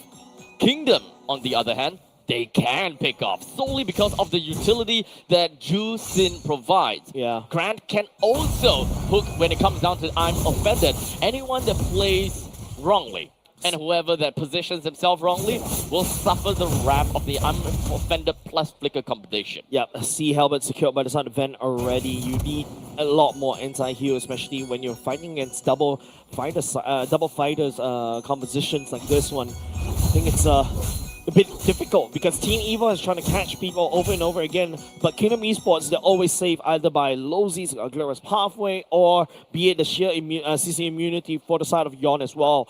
Now, Team Evil, they're looking up at 4K gold lead in the favor of Kingdom Esports. They're looking at this Lord. I think they should bide even more time, or do they even try to handshake this Lord fight? 4,000 gold lead. This will be a pretty easy Lord for Kingdom. But it doesn't seem like they're gonna let go of that so easily. Sailor's hopping on to the magic on the team fight here, jumping in the midst of everybody trying to slice and dice. Mosey down low already, has to retreat, but Last Insanity catches on the powerful. Grant is out of position, he finally joins the fight. Sailor thinking backward just a little bit more as the Lord just rampaging onto the fear members. One side Team Evil, one after another. The Evil gets pushed out of the Lord pit as Kingdom bites back. With only one man alive on the side of Evil, Van has to defend against 4 other members. That's another wave from the side of Kingdom Esports already. Van Last Insanity to zone as Team Evil goes for the Hail Mary. They go for the win, and ladies and gents, it is a little bit too much for Team Evil as Kingdom Esports picks up game number 3. Victory! It is the tempo and the momentum of Kingdom Esports that allow them to propel forward. And it seems like the Fredrin is just not quite working. They have been losing of these land. They have literally no landmass throughout the land of Dawn. They don't really have any real estate to work with. Call the agent. That's the only way, because they're just losing so much ground. Honestly, at this point in time, they need to change things up. Possibly change up the junglers, or rather change up the jungle bans. I feel that the jungle bans is kind of limiting to themselves rather than limiting Yawn. Yeah, Yawn is unfazed, right? You leak the Yushin shit out like that very easily. 2 games in a row, you allow Yawn to have a great game. And you know, he's feeling himself already. He's feeling hype. He's feeling the raw. You can see if you're on site, you can literally see Lozi just screaming and also Yawn just screaming as well. Just providing so much the momentum and morale to his team. Kingdom Esports, this is a solid team right now. It's kind of tough for Evil to kind of break out of that shell right now. It is. Right? This is a mental game through and through. The moment that they have lost 2 games, we are now down to match point. Yeah. It's a very scary game for the side of Team Evil, right? You know, we hyped this team up throughout the regular season. They performed phenomenally, but now Kingdom Esports slowly rising in terms of the power rankings, and it looks very scary. We were preferring Team Evil to be the fan favorites this time around, but it seems like, you know, what Jay was talking about yesterday, they're looking at the grand final of Kingdom Esports versus Team Flash. With the MVP of the game credited over to FMM onto Jusin. Again, 3:0:9. With a total of 92% kill participation, Jusin is literally the bane of Evil's existence. Yeah. With no one that have a proper way to dive. This is not exactly a dive composition. They need to slowly inch up over to the opponents. And that is what Fredrin is, Gatokacha is, and so on and so forth. Lapu Lapu can always jump in with the bravest warrior, but there is a backswing when it comes down to the stun. Fredrin dash in, but it's a very short dash. If you fail to catch up onto them, there's really nothing else that you can do. And Gatokacha, we mentioned about this time and time again. Yeah. It is a counter engage / follow-up engage, not an initiation tool. They can use it, however, it is gonna be a skill shot in order for it to land. I feel like, you know, it's just the MVP of the game for this one. FMM got 3 kills at the start, right at the get-go, and all of a sudden, you know, Team Evils, whatever they want to do, kind of fell short, right? Like, all the plans out of the window, immediately get the zone out of Virtus, and they paid so much respect for this particular hero, and that's because, you know, the Frederick can step forward, the Galokacha can step forward, and because of that, the whole game plan for the side of Team Evil just crumbles apart. But Kingdom Esports, on the other hand, you know, credits where credits due. Lozi on the high loss is actually a very scary combination. He also won it in game number 2 earlier just now. He's really confident in this high loss, in this pony of death, like what you mentioned. So far, there is no problems when it comes down to Kingdom Esports lineup. After all, don't change what isn't broken. No, don't fix what isn't broken. No, wait. Never mind. You get an idea. This composition works out. Don't reinvent the wheel. Don't reinvent. What? Why does it have to be wheel? Because right? I don't know. It's just a human saying. Sorry, whenever we talk about the wheels, my dad brings those wheels on the bus right now. I'm sorry. Tell me you have a kid without telling me that you have a kid. But regardless, 13-3. We really need to identify what is the problem for Evil. Why are they unable to take early game fights? Why are they unable to kill? It really comes down to the roaming trio, right? When it comes down to Eve, Fredrin, and Gatokacha, They have got early game lane priority, but aside from that, what can they do to bring down a burst damage? Because burst is what brings down sustain heroes, and that is what Ruby is great for. Ruby can sustain for years if there is no way to burst him down. And Venom did not pop off until the later stages in the game. And in fact, he didn't even pop off because he's got no Sky Piercer stacks. You need these Sky Piercer stacks in order to bring Grant down, or literally any of these sustain heroes, even Longsy heck, because of Revitalize and the Magical Carpet. Yeah, it's just way too slow for the rise of Team Evil, right? And it's also all about the fact is it's just Kingdom Esports was just too far ahead, right? Like giving 2 kills over the time on FMM, allowing Yon to basically solidify control. You pick up the turtle for yourself. You're just overwhelming Team Evil's sheer amount of damage, and also there's like what I mentioned. There's no place for Team Evil to basically farm to grow into a very solid team. And also, like what I mentioned, the map getting cut. Like there's Lozy, and also Yon is allowed to just come in with the weirdest flanks, go through the scenic route, go walk around, smell the flowers just a little bit before entering these team fights, because Team Evil is too far behind. We're gonna have to reset the gears for Evil. I see what you did there. I did not. I need to stop punning. But it was not on purpose, and so isn't the purpose for Evil. Yeah. They need to change things around and kind of maybe change out the banning phase. I think that banning out Yon's heroes is not helping them at all. It's not helpful at all. Because keeping Aether on Fredrin is not doing anything in this roaming trio setup, especially if they prioritize and they take a lot of value out of the Yeet and the Gatokacha. Yeah, and if you look at Aether's hero pool, right? Like he's played 5 games of Joy, 7 games of Yushin Shin, and now if you allow Yon to basically snap pick the Yushin Shin away from him, yeah, and he's actually, if you look at the stats for his past games, right? His 3 games of Fredrin, he only win 1. So he's not. You can see that he's not really confident or comfortable on these on these tank jungles. Maybe it's time to switch up just a little bit. Maybe it's time to really go for the assassin junglers for the side Aether this time around. One other way to think about it is that they are creating space for the Fredrin, or rather, Fredrin is creating space. Yeah. But the question is, they're creating space for whom? If they do win, if they do win in team fights, who are they creating the space for? Because Gear, understandably, will want to wipe out the lanes in the XP going up against the Xbox.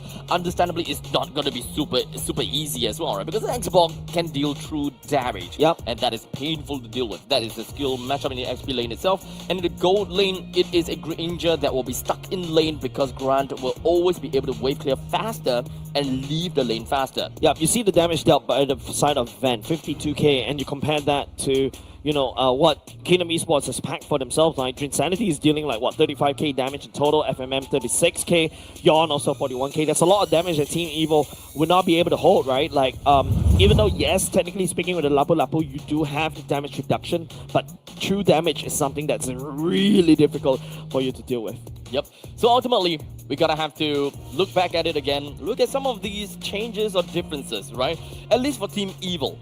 They did manage to win 1 game with the Fredrin, which is the very first game. But I would say that the difference is that they had the Grok versus the Gatokacha. Grok, at least in the early stages of the game, does have some semblance of damage. Have you seen the damage coming in from a wild charge? Or rather, tectonic charge? Yeah, they changed the name. Yeah, unknowingly. Doesn't say in patch notes.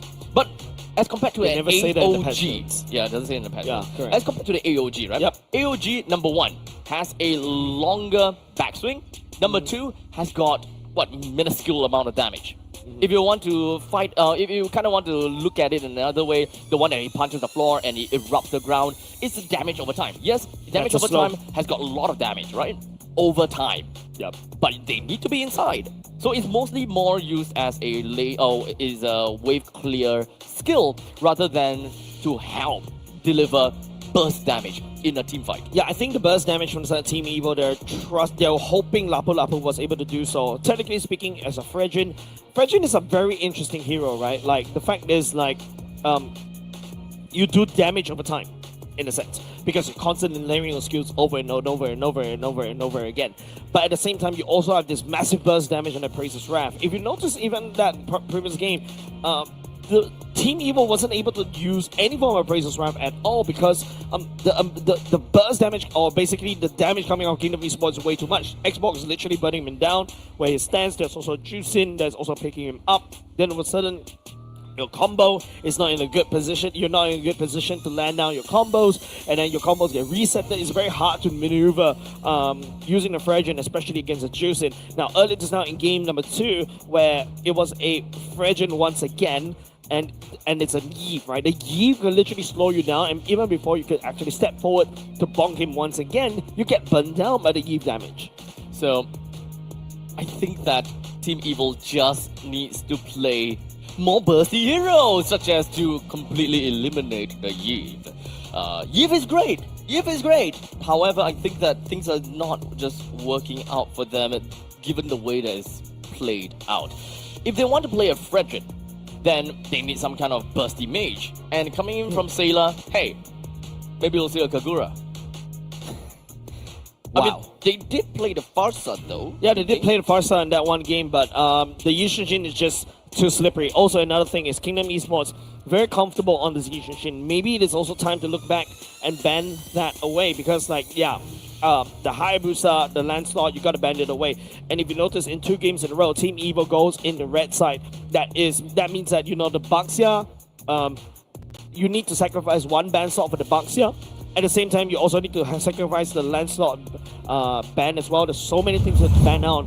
And Yon, you know, he can always fall back to Arkai easily. He can also go back into his, I don't know, when he first debuted, a Martis jungle, if you really want to be a little bit creative on this. But especially when you are in the lower bracket finals, I don't think being creative is a really good idea anymore. It is time to use whatever you learned during the regular season and putting your best foot forward. No, best feet forward. Jump both feet at the same time. We can also identify that even if Team Evil were to be on first pick, first ban, they would not have the opportunity to pick out something like a Yushin or Baxia based on game number 1 statistics, where Kingdom Esports bans out Baxia, Yushin, and the Yu Zhong. So ultimately, what I was hoping to go for, or what I was looking to see, is early game power spikes, right? Yep. And early game power spikes that can lead off to the later stages of the game, that can still allow your team play fighter side lanes and all.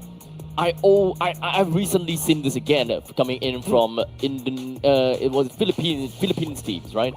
And that is the resurgence of Selena together with the Baxia. It's almost a guaranteed shot when it comes down to Absolute Arrow, when the Baxia crashes on someone. It's very high octane kind of pacing of a game, but it also doesn't require the Absolute Arrow to be a skill shot component. Nope. It's a great tool to still have. But ultimately, as long as you're constantly being able to take off tanky heroes at the start of the game with these kind of burst damage, you don't have to be too afraid of that in the later stages too. Yeah, you talk about the Selena and Baxia one more combo, but for your information, Abstract, out of 75 games in MPL Singapore, Baxia has been big banned 75 times. It's 100% pick ban rate, 67 bans in total out of 75. That is a whopping 90, almost rounding down 89% of the bans. So with that said, we've got Kingdom Esports that is going to be on first pick, first ban, and Evil on second pick, second ban. So what we have looked out for in the first game is going to be, what was that again? Yi Sun Shin, Baxia, and Yu Zhong ban. So right now, what KE is going to change out is that they will ban the Yu Zhong first. So they are no longer, the Evil, they ban out the High Lords first. So we are no longer going to be looking at the Lancelot and the Hayabusa ban. We already have some change, and the Yushin ban as well. So they are starting to change things up already. Okay, that's very good because, you know, banning away the Yushin is something that we kind of need to highlight, you know. In game number 2, game number 3, allow Yon to play something that he's very confident with. He's going to snowball out of control. But at the same time, once again, Team Evil is back at second pick. They've lost 2 times as second pick. They won 1 time in the blue pick. So yeah, that's gonna be definitely, you know, Coach Bitoy, it's really up to him on how he needs to really draft this particular game out, especially when this is the last chance, especially when this is match point for Kingdom Esports. They win this, they lock in the grand final slot going up against Team Evil later today. Muscle of iron. So one of the interesting things about these two teams is that we do have got a bit of information as to who is blue, who has the high blue side win rate, who have high red side win rate and all. Thank you, Jace.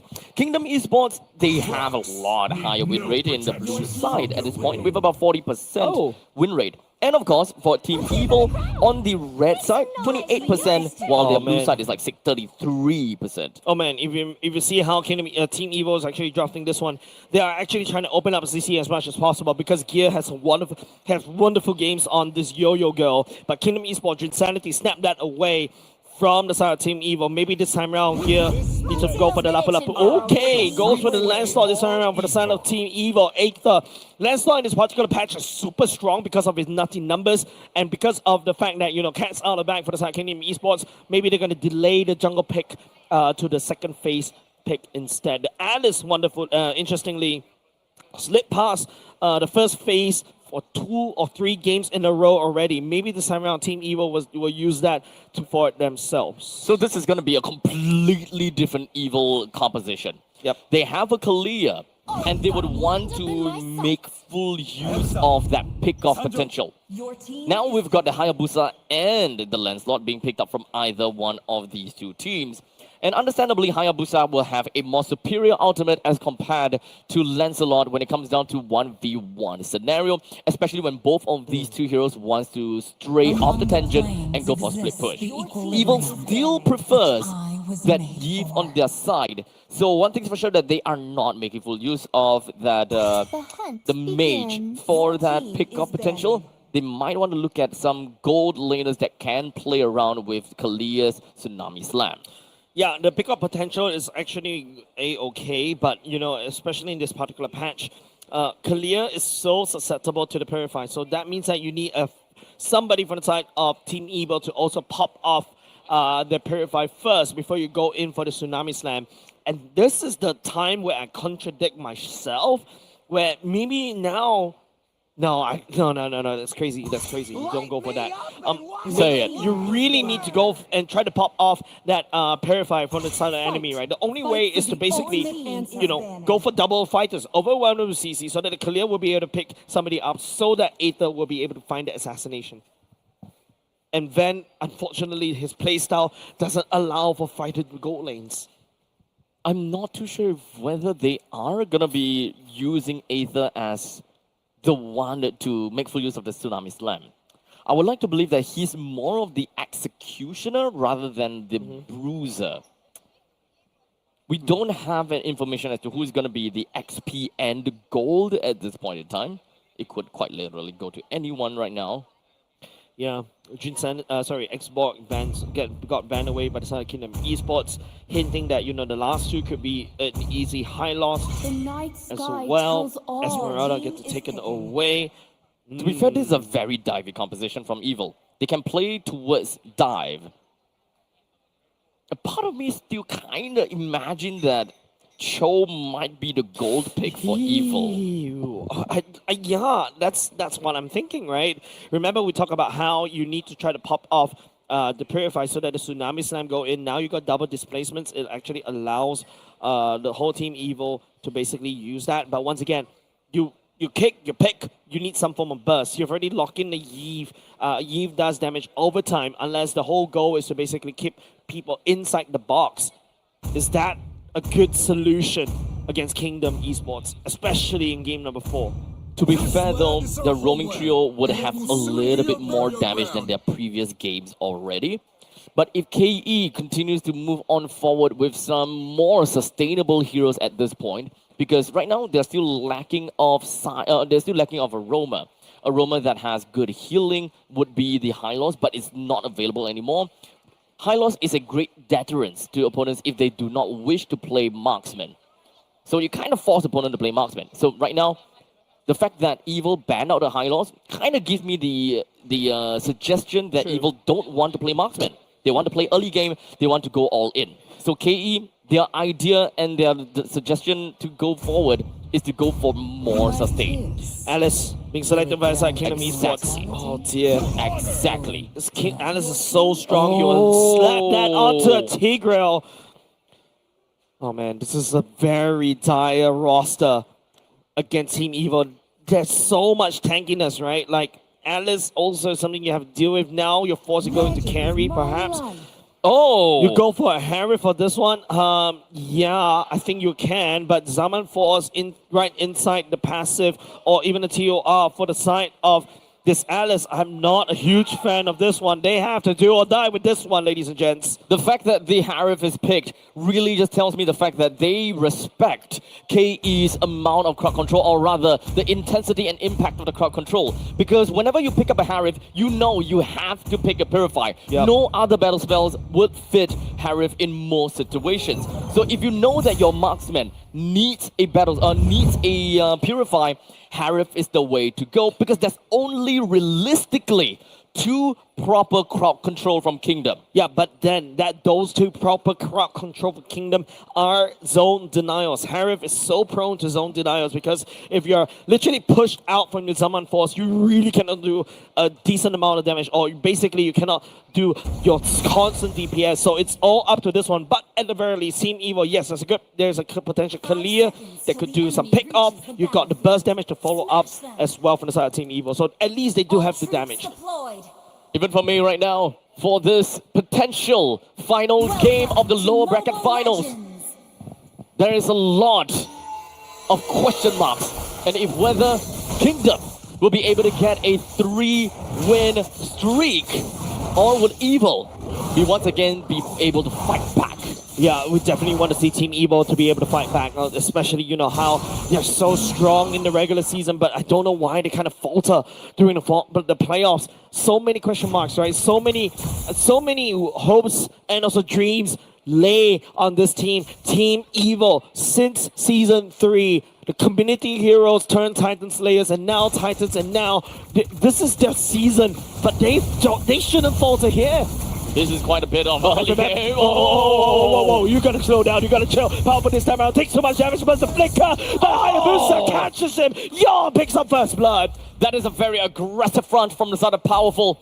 That is definitely a mistake, but come on. to be fair, they're trying to amp up when it comes to the tempo. They're trying to amp up in terms of aggression. Yeah, you lose Powerful, you burn the flicker, you give a kill over to Yon. That's a double whammy right in the face. You flip, you fell on the butt, and then you wake up, you get hit by a rake again. If you remember those cartoon days.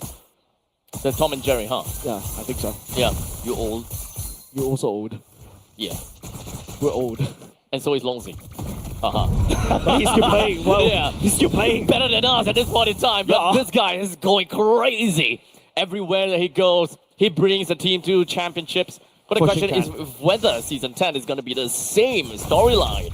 Man, literally Fortune coming in. Yon, tags the shadow onto Powerful. The Phantom Execution. Oh! Aether! That's not what you want to do! But to be fair, and luckily so, Aether did not go down from all of that. Phantom Execution already committed though. That means that your turtle takedown is a little bit slow. Insanity does have the TOR to work with. Aether snacks the turtle away from Kingdom Esports. They have to bugger out right over there. It's a small little win for the side of Evil. Yeah. Small little win with the turtle tick. As now both of the teams, they're going back to their old lanes and to really have a test fight for distance. How is things gonna look like for both sides? Understandably for Kingdom Esports, they don't have very strong control in the river lines in the early stages of the game because they lack damage. So this is kind of the same situation that Evil was having in game number 2 and game number 3. So what is Kingdom Esports' answer when the opponents clearly have got higher damage than you? I don't know, man. Abstract, I'm really feeling the anxiety coming from Team Evil, right? Like, you don't falter here. You work so hard all throughout. Kingdom Esports, on the other hand, they have a very shaky regular season now. They're here at the lower bracket finals. And they're bearing teeth. Yon is angry right now. This is a very strong jungler that Team Evil has to deal with. And, you know, giving him one kill early just now is gonna be problematic. Yes, you take the turtle, but there's only 200 gold diff, and Aether only 1 level difference. You need more. It's gonna be a quick run away from the side of Sailor. Kingdom Esports, they definitely have a very good taste of understanding how much damage that they can deal throughout all of that, and of course poking out onto Sailor. But I don't think that that is going to go anywhere too far, right? Kingdom Esports do have a small tad bit of timer for themselves, or rather, it will take some time before they will eventually be able to pop off. Yeah, I feel like Team Evil this time around, Gear needs to be the main character. He needs to really start slashing and dicing, you know, going in Bravest Warrior to basically deal with the TOR. But Kingdom Esports right here, they're so far ahead in terms of, you know, momentum. And also, you know, from the past few games, it feels like, you know, they've... Oh, hold on a second. Lozy. Doesn't seem like we'll be able to expect too much from Lozy just yet, but the Summon Force gonna be out. Yeah, going in, like what I mentioned, the real main character, Energy as well. He slices and dices right inside the real world manipulation. Aether picking out Lozy as well. Here comes Tsunami Slam for the side of Team Evil, stepping him down. Trinsanity goes in with a TOR, but Trinsanity takes them out, and Aether picking up a turtle for himself. A bit of signs of life for Team Evil. This is just what having damage in the early game can do for your team with 1.6 thousand gold. But remember, this is still the laning early phase. In the mid stages, Kingdom Esports does have a little bit more when it comes down to having some good power spike. Yawn is something that we gotta have to look out for, FMM as well. The only problem when it comes down to Kingdom Esports lineup is their XP laner, because they have a CC. CC wants to win and beat down lanes. The fact that they lost the T1 turret up in the top lane against the Lapu Lapu already have a little bit of semblance of failure from the side of Kingdom Esports lineup. So understandably, we need to look out for team fight potential for Kingdom Esports in the mid stages of the game, somewhere around 8 minutes to 12 minutes. What is the answer? I think right now it's just making sure. Oh, there's so much damage from the side of Gear. Gear angry. Gear angry. He angry. You don't touch him. He feeding food right now. Honestly, they're just kind of like sounded like ape talks. Of course. I mean, Gear was angry right there, right? Down in the bottom lane. He was able to create so much space. Bravest Warrior also slice and dice, outputs quite a decent amount of damage, zones out Kingdom Esports as well.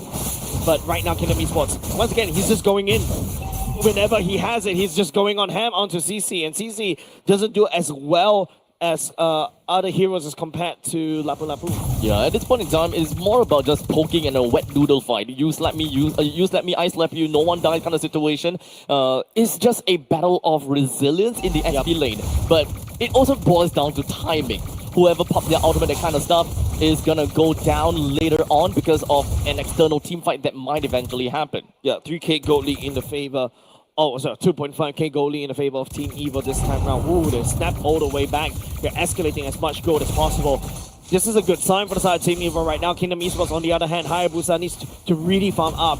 Level 9 Hayabusa should be one of his power spikes, but he needs to find the right target. Maybe perhaps Ben, but oh, that's going to be the Tsunami Slam from Lozy. Lozy has to leap away. Doesn't have the flicker anymore for the implosion. Gear stepping forward as well. Slice and dice, the implosion will be able to land as FMM free hitting from the back line. That's going to be Gear taken down by FMM. And Team Evil, this time around, bend back against the wall. Yon finds Ven, and that's the main target that Yon is looking out for. It's a 2-for-2 trade with one jungler, or rather both of the junglers still alive for this. So that is still objective take. Venom execution final to FMM right now. Yon using the clock shadow to just zip and zap it out, but he will not be able to find anything as Aether online picking up Grand and goes for the turtle. Give the assassin to Aether.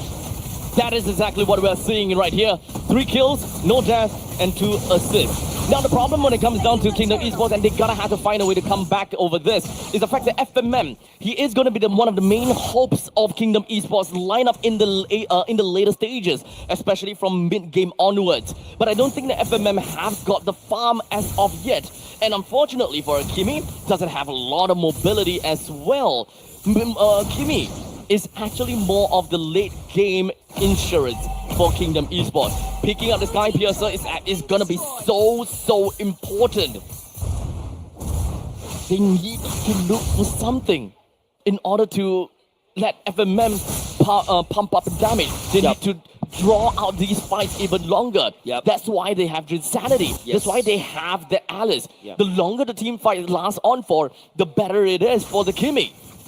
Right now it's just 3 turtles in a row goes in the pockets. Team Evil Snowball is there. Ven also picking up the necessary items like your Stardom Sign and also Feather Heavens, ready to rumble, ready to rock. Kingdom Esports, on the other hand, like what you mentioned, elongating the fight, making sure that is able to just like spread out the damage using the Going One and also the Sky Piercer stacks. He needs to start farming that up. But oh, Grand taking a bit of damage just by like what one Thorn Rose like there. He's half HP. Grant's unable to scale, and that's why I'm still not a very big fan on the CC gold lane. It is a little bit interesting, but I think there are better fighter gold laners as well. But regardless, that is the decision that they have made, and that's the game that they are playing right now. They're looking for some other objectives, and they're trying to look for some ways to be able to come back into this. Yep. Do note that Grant playing as the CC does have some mean damage later on. It's all about bruisers having a way to execute. And in this case, because FMM does have got the Sky Piercer, I think it will slowly inch towards FMM's position, and it will inch towards his advantage. The more that Grant gets more farm, and the more that Insanity gets more farm too. First Lord is up. We're looking at Lozy to basically use the Flicker Implosion. That's a one-more combo. Hopefully you will be able to try to catch somebody from the side. Team Evil will be able to try to catch on Van. Van burns the Purifier already. Real one individual from the side. Sailor. TOR from the side to Insanity as well. Trying to absorb as much damage as possible. Members from the side. Team Evil ignoring Alice already. They're looking for more. They take down Grant. They take down Lozy. And now they're going to look for and Insanity has to bug it out of there. The Lord downloads just a little bit yawn. Desperately trying to take down the Lord. But Aether will pick it up instead. The Shadow not slippery enough. The Ninja gets sliced down by Team Evil. As such, losing 3 members in that fight, Evil will very easily take down the T1 turret in the middle lane, leaving Insanity and FMM to defend on all their own. Lolzy is back, Grant is back. They were trying to deter this aggression is coming in from the Lord that marches in from the top lane. Yeah, the Lord coming in. It's wonderful for the side Team Evil. 7k gold lead. Holy Crystal for Ven. Holy damage already from the side Team Evil. And now it's Kingdom Esports. Yon needs to find the Quad Shadows onto Ven. Shadow kill. And also perhaps finding Sailor as well. But Aether can also do decent chunk of damage. I'm trying to look out for more ways of Kingdom Esports to be able to repel this upcoming Lord. This is a baby Lord after all. It is still possible, given the fact that there's FMM and Grant. Not exactly sure just how much damage potential Grant eventually has. But so far, we need a big ultimate from Lolzy. But even if with the big ultimate from Lolzy and a big TOR, I kind of want to know how much AoE damage Kingdom Esports can actually deal to Evil. Yep, Aether split pushing down bot as well. Zaman Force from the side of Ven already dealing it, trying to push the baby Lord, touching the turret. Will not be able to do so. Kingdom Esports defense for now, but they lost most of the turrets outside the base, Abstract. So that is exactly what you will want from a baby Lord, to take out all the exterior turrets in order to put yourself in a good fight. You know that we no longer have any more of their holy defense, so it doesn't really quite matter how the waves are going to be pushed up, so on and so forth. Kingdom Esports, their lineup does enable them to play a bit, I emphasize, of cross-map plays. So Yon can eventually make his way to either top lane, middle lane, or bottom lane, but understandably, because of the amount of HP left in the top lane T1, that top lane, it might very likely be the target of Hayabusa's split push, which, as you can see from the side of Evil, they seemed a little bit more biased to the top lane. The main damage dealers needs to be able to do their jobs, right? But it seems like the Hayabusa, yes, the Malefic Roar is really good, but more pressure on... Aether. Calm down, bro.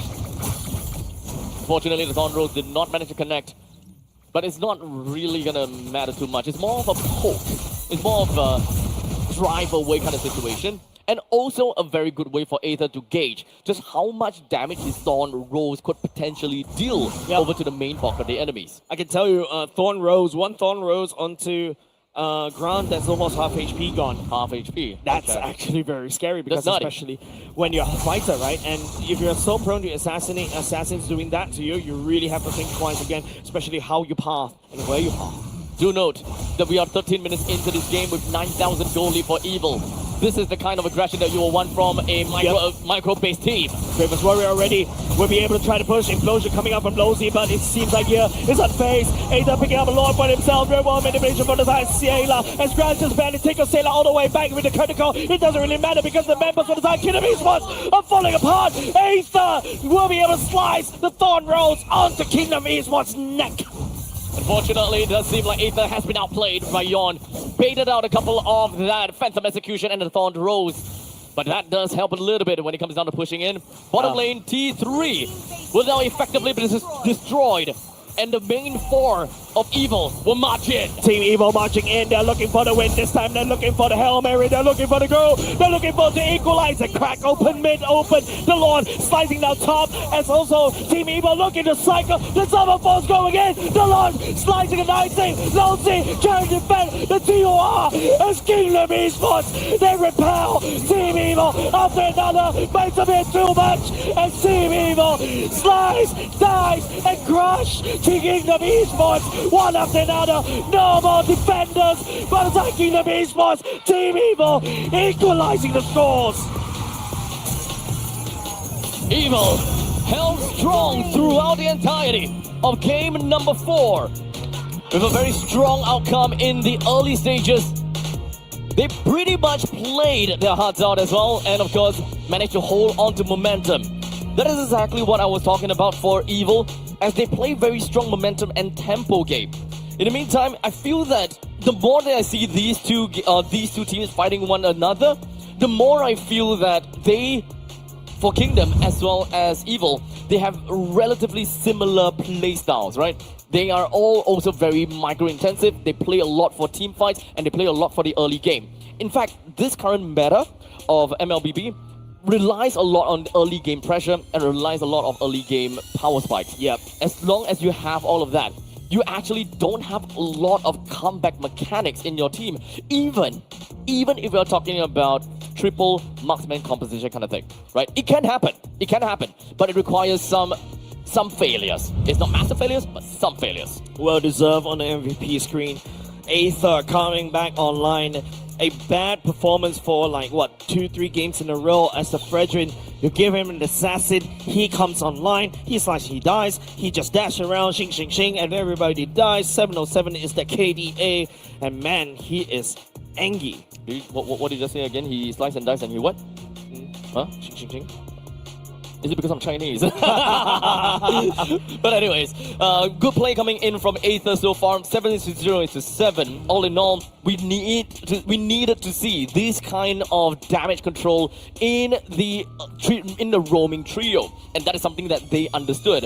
If you look at Kingdom Esports lineup, right, the roaming trio comes in as Hayabusa, Kimi, and Tigreal. Hayabusa understandably has got good damage. However, you gotta have to look on the opposite side. Kalia as the roamer has got catch potential, and just by herself, she can deal some mean damage. So, in terms of the damage department, Evil will definitely be able to ward off the opponents just from pure brute force. And that is the same thing as what Kingdom has been doing in the past game. Kingdom Esports with the Yi Sun Shin, the Hylos, as well as the Jusin, right? Hylos plus Jusin, double DOT. The longer you stay in, the more brute force damage you will be able to deal with the Yi Sun Shin coming in, because that's all the bruising that you need. So both teams, they identified already. Early game, damage equals good. Wow, never thought that's a very interesting way of saying it. Damage is good. Damage is good. Damage is always good. Survivability is okay. Yeah, but if you look at how I think this is a very interesting pick coming out from the side of Team Evil, right? Like, Gear also opening up so many avenues for the side of themselves to really do a lot of damage, and also zoning the rest of the members out from the side of Kingdom Esports, unable to step forward. And then if you notice how powerful plays this is Kalia, right? Like, he's really patient on the Tsunami Slam, and it's not like every time when you see other people, when they play the Kalia, they play the Tsunami Slam, right? They flicker forward, and then after that they start the fight with it. But no, this is powerful, using this as a way to make sure that people stay inside the real world manipulation, hoping that, you know, Team Evil starts a fight with using Gear with the Bravest Warrior. pops off the Purify, hopefully, and then after that, follow up and try to pick off anybody. Lozy feels like the main punching bag. Grand also the same as well for the side of Team Evil, and from there, they're able to farm and scale out of control. Now, of course, when it comes down to this game, there is a main problem, and that is Kingdom is unable to take any standing objective nor neutral objectives. Yep. They were starved out, and they were unable to funnel any of these farms for anyone, actually. This is more of a game where they want to funnel the farm over to Yon, so play around the entirety of the map, do whatever they can in order for a relatively late game Assassins to pop off earlier into the game. And I think that is the good thing about Kingdom Esports lineup, right? They don't see a need to funnel farm over to Insanity or FMM Grand or Loyalty. Most of these lanes and most of these jungle farms should go to Yon, which would explain the fact that Yon have a total of 9,000 gold to himself. Yep. But I think the problem also derives from the fact that there is no zonal changes. So, and also remember, Hayabusa, OG Shadow Kill, good for 1v1, but not for 1v5. Yeah. If you're unable to land your shurikens properly, and because of the RNG, how Shadow Kill just pour him out all the amount of damage right there. There's also another thing, if you notice during the damage charts as well, Kingdom Esports is unable to do as much damage as compared for Team Evil. Team Evil, hey, that Ven on the Harif, man, it's so good to watch because Ven is back online as well, and he's able to just output the damage, especially in those small little choke points. And all of a sudden, the Alice doesn't seem very scary anymore, right? Like, yes, the TOR goes in. There's also a Tigra as well, but the main damage dealer from the side of Team Evil, and namely the Harif and the Lapu Lapu, and to a certain extent the Yves as well with the real world manipulation. Heck, if you notice, the TOR is always casted right inside the real world manipulation itself, and what Harry could do, Purify, and then after that, Zaman 4 Zippy Zappy Zoom, he doesn't really require to literally walk around. Everybody's trapped inside, they will receive most of the damage from that first skill of Harry. That's the thing, right? Zaman Force inside of real world manipulation, it doesn't matter. Just let him dash away with the Purify, and Yves has got his back throughout the entire time. Yep. Anyone wants to come close, such as Bolsey, such as Alice, they all need to go into the box in order to deal with him, and there's only 2 out of 3 that is AoE crowd control. So you guys pretty much get the idea. As such, we have gone down the wire, and both sides are ready to implode with the wrong rumble. And that's the question, who is going to be imploding at the end of this 5th game and also match point? Ladies and gentlemen, everyone that is at home, don't go anywhere too far, as MPL SG Season 10 lower brackets finals is going to be coming back to you very soon.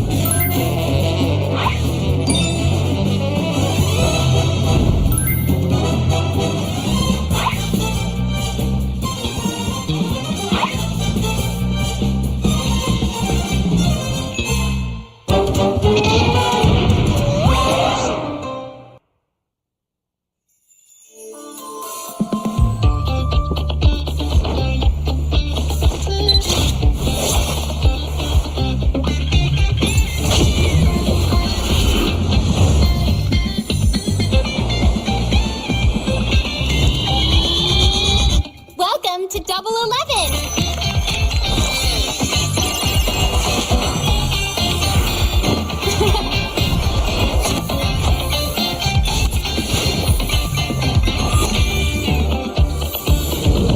Amazing prices, amazing styles.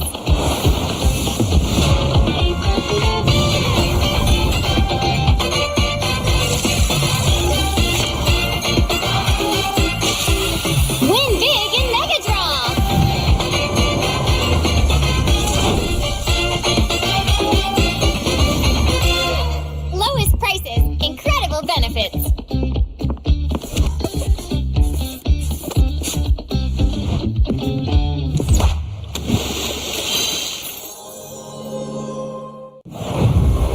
Welcome to MCGG Rising Stars.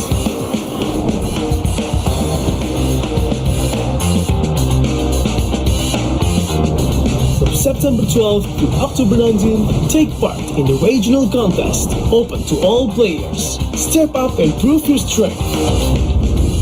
Division finals will run from October 24 to November 2. The top 16 players in each division may advance to the next stage of MRS. Check your in-game mail for information.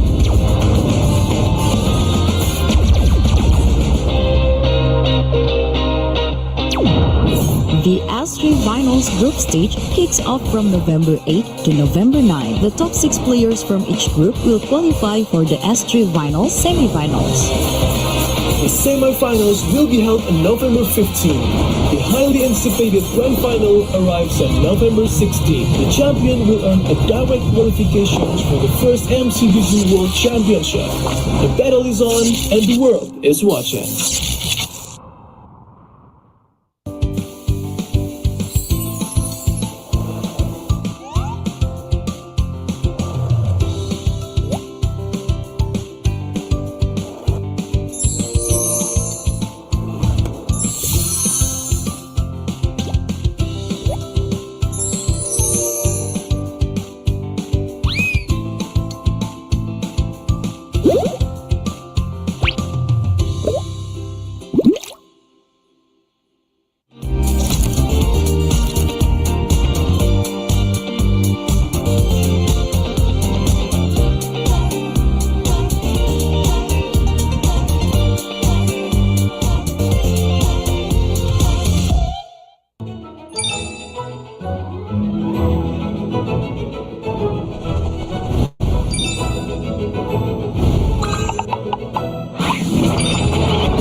To Double 11.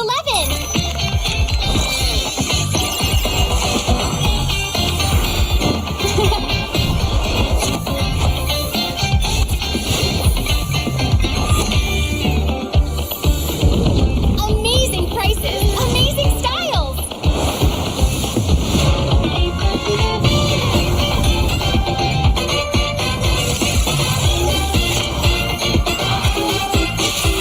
Win big in Mega Draw.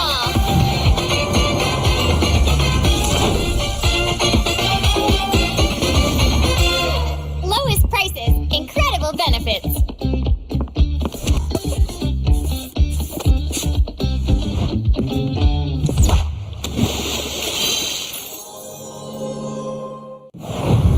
Welcome to MCGG Rising Stars.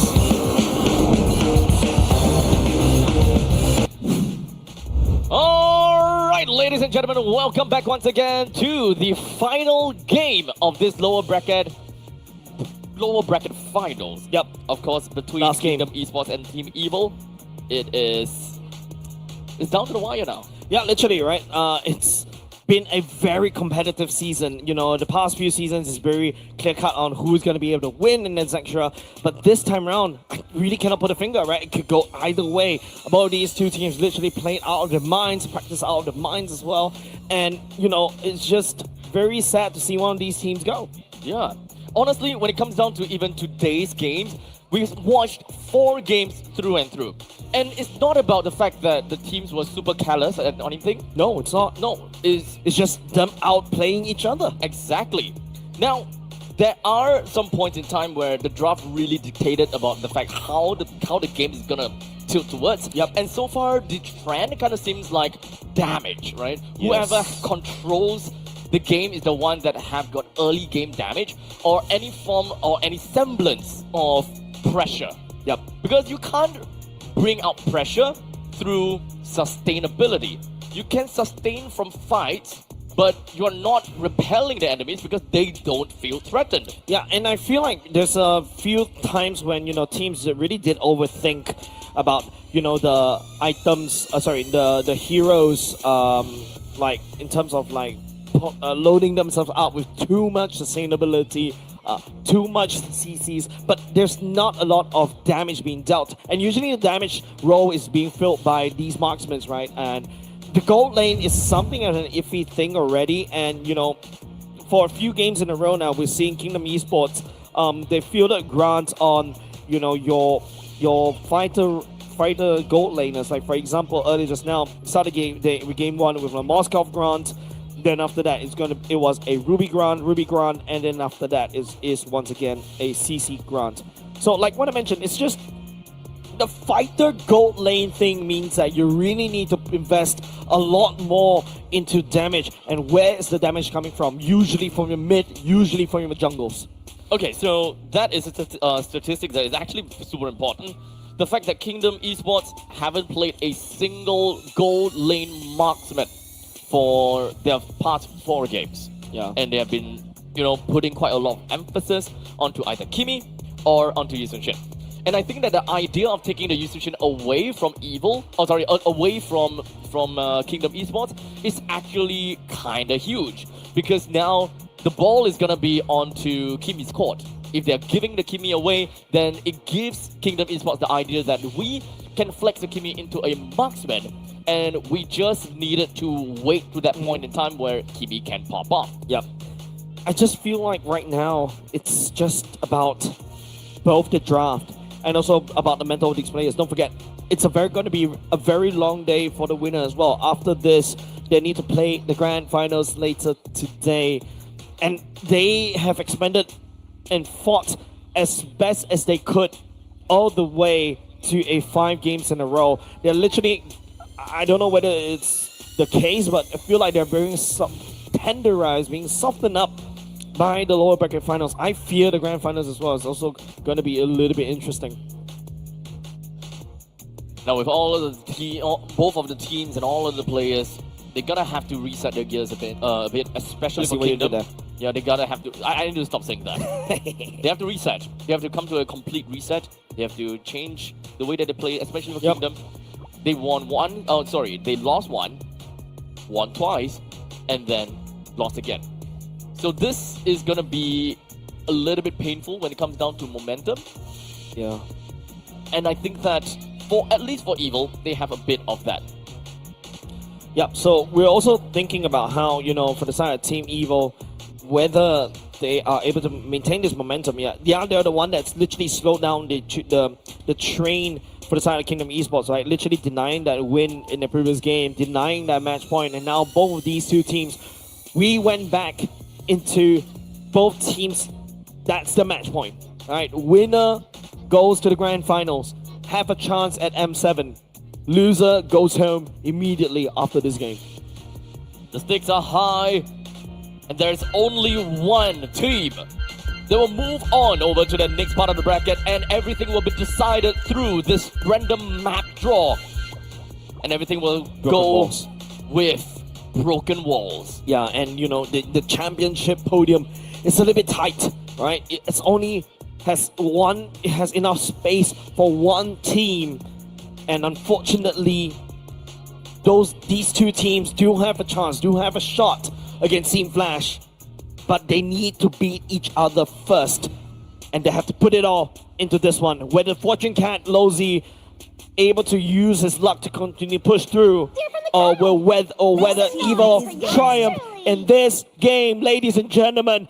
This is it. This is the lower bracket finals between these two teams. We're going to be starting the last game of this series with Let them play the hero. quite a bit of bad I here. will be the Hylos, truth this Jusin, world and of course the desperately CC needs. from the side of Evil and Kingdom have banned out the Yi Sun-shin, Lancelot, and Yu Zong. Yep, standard bans as well. Both these two teams, they know each other very well, and also they are very comfortable in terms of playing. But they leak out the bucks here. Overside Team Evil. Exists the equal. I don't know whether this is a good thing or a bad thing. So sustain that KE has always been playing is gonna be at jeopardy due to the fact that Baxia is already going to the side of Evil. Yep. Baxia is so strong, especially in broken walls. You're basically just gonna zoom through everything because of all these access points that the wall has. It doesn't block anymore, right? So this is okay for the side of Team Evil, and now they're gonna continue on a Nabu Lapu, which is something that Gear has played tremendously well in the previous game. Do know we have a bit of difference from the side of KE as well, because they are finally whittling away from the jungle marksman slash mage marksman. Kimi was not picked from KE. In fact, they prioritized onto the Yve. This would mean that KE finally might play the gold lane marksman, which I actually have no idea if whether that is gonna be a good thing or not, because throughout the entirety of this playoff, at least this series, Grand did not play a marksman. They did game number one, Moskov. Okay, never mind. He did one game. Once. But the Moskov is also really good in a sense for the side of Kingdom Esports as well right now. Everybody slow down in the real world manipulation, and the splash damage is so good, so interesting as well. And you land down the SOD on it's so easy to land down the SOD, especially when your targets are slowed down in the real world manipulation. Now, if we look at KE's ban, they are looking to out drop for the beat of the jungle clock. ban, even though the Is Baxia banned. has came out. Now, the thing about Baxia is that he's such an annoying hero that he can flex three ways. You could go roam, XP, or jungle. Why are they still banning of the Hayabusa and the Joy? That's why the Baxia can flex three ways. True. You could go XP, could go, not gold, but he could go Roam. XP, jungle, or roam. Mage is already been settled out, and that is going to be the Kimi. So right now, Baxia still doesn't tell us anything. Lapulu could go gold. That means the Baxia can still have three other lanes that he can kind of go into. Yeah, let me drag a whiteboard behind you, and you're just literally going into conspiracy theories as well, because this is, I think, also confusing for Kingdom Esports side, right? Like they're wasting two bans, allowing Team Evil to really navigate around all the draft, and now Team Evil takes away the Ruby and the Esmeralda for themselves. They're looking at the Harith, definitely. For the side of Kingdom Esports, on the other hand, do they snap pick a Harith here to counter pick that away from Team Evil? Because since Team Evil has already taken away the Esmeralda, they're going to take the Grandeur instead. Now we're back into familiar territory. It's something that, your standard gold lane marksmans is still happening right here. No, I think that Granger is the only pick that they can go for in order for them to have mid-game power spike as long as the game works out well. Oh, wow. Franco fought powerful. A pick-off composition. This is purely pick coming off from the side of Team Evil. This is not what I was expecting. You do have pick-off potential from the side of Evil, but technically when it comes down to roaming trio, yes, you have some damage from Baxia, but it doesn't necessarily mean that this is a very bursty composition from Evil. It still have got late-game insurance when it comes down to the Harith and the Kimi, both of which can play and field in for the marksman role, but aside from that, that's pretty much all. Yeah. Interesting picks coming out of Team Evil this time around. They're fitting themselves, they're pretty confident about this one. There you go. I'm expecting this Akai coming up from Yon from miles away. But broken wall for a Akai is a little bit counterintuitive in my opinion. But there is still a Lozy wall that can technically act as that wall as well. So at least we do have a little bit of a synergistic option here. This is a throwback over to tank jungle kind of situation. Yep, and don't forget, Akai can push people to the real world manipulation wall as well. Yep. And it just keeps them in like that. But I'm not too sure whether that is realistically enough or not. The thing about Evil's lineup is that they have a Harith. However, they don't have a composition that allows them to play aerial denial. In fact, they are playing in to Kingdom Esports aerial denial with the last insanity. When it comes down to the real world manipulation, sometimes you can even say this AoE crowd control effect from the heavy spin or perhaps even the wild charge. This is a hard game for Harif. Two teams at the lower bracket finals. One slot to the grand final slot, ladies and gentlemen, at the center point. These two teams need your support. Give them your love and cheers for either Kingdom Esports or Team Evil. We start things off here in the Land of Dawn with both of the junglers that will be whittling away at the purple buff, and that will pretty much mean that both of the junglers will pretty much go on the opposite direction. One over to the gold and one over to the XP. Yeah, a lot more fast pace from the side of Team Evil, mind you. The Aether on this box here could just zip zap zoom around. Franco as well could also have solid movement speed that could just roam around the map very quickly, and it's all about catch. Lane priority is going to be neck and neck in middle lane. First victim, Yawn, getting caught right there by the Iron Hook.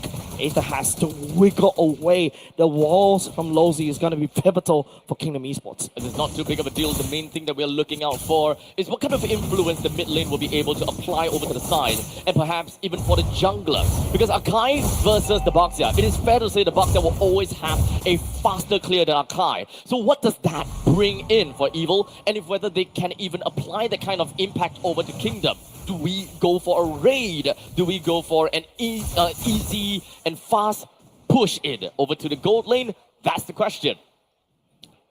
Mid-game power spikes, Evil, I think, a lot stronger, right? You've got your Bloody Hunt for powerful to lock down the necessary Yawn, but Yawn does have a heavy spin. And when he's going around heavy spin, you really cannot lock him down.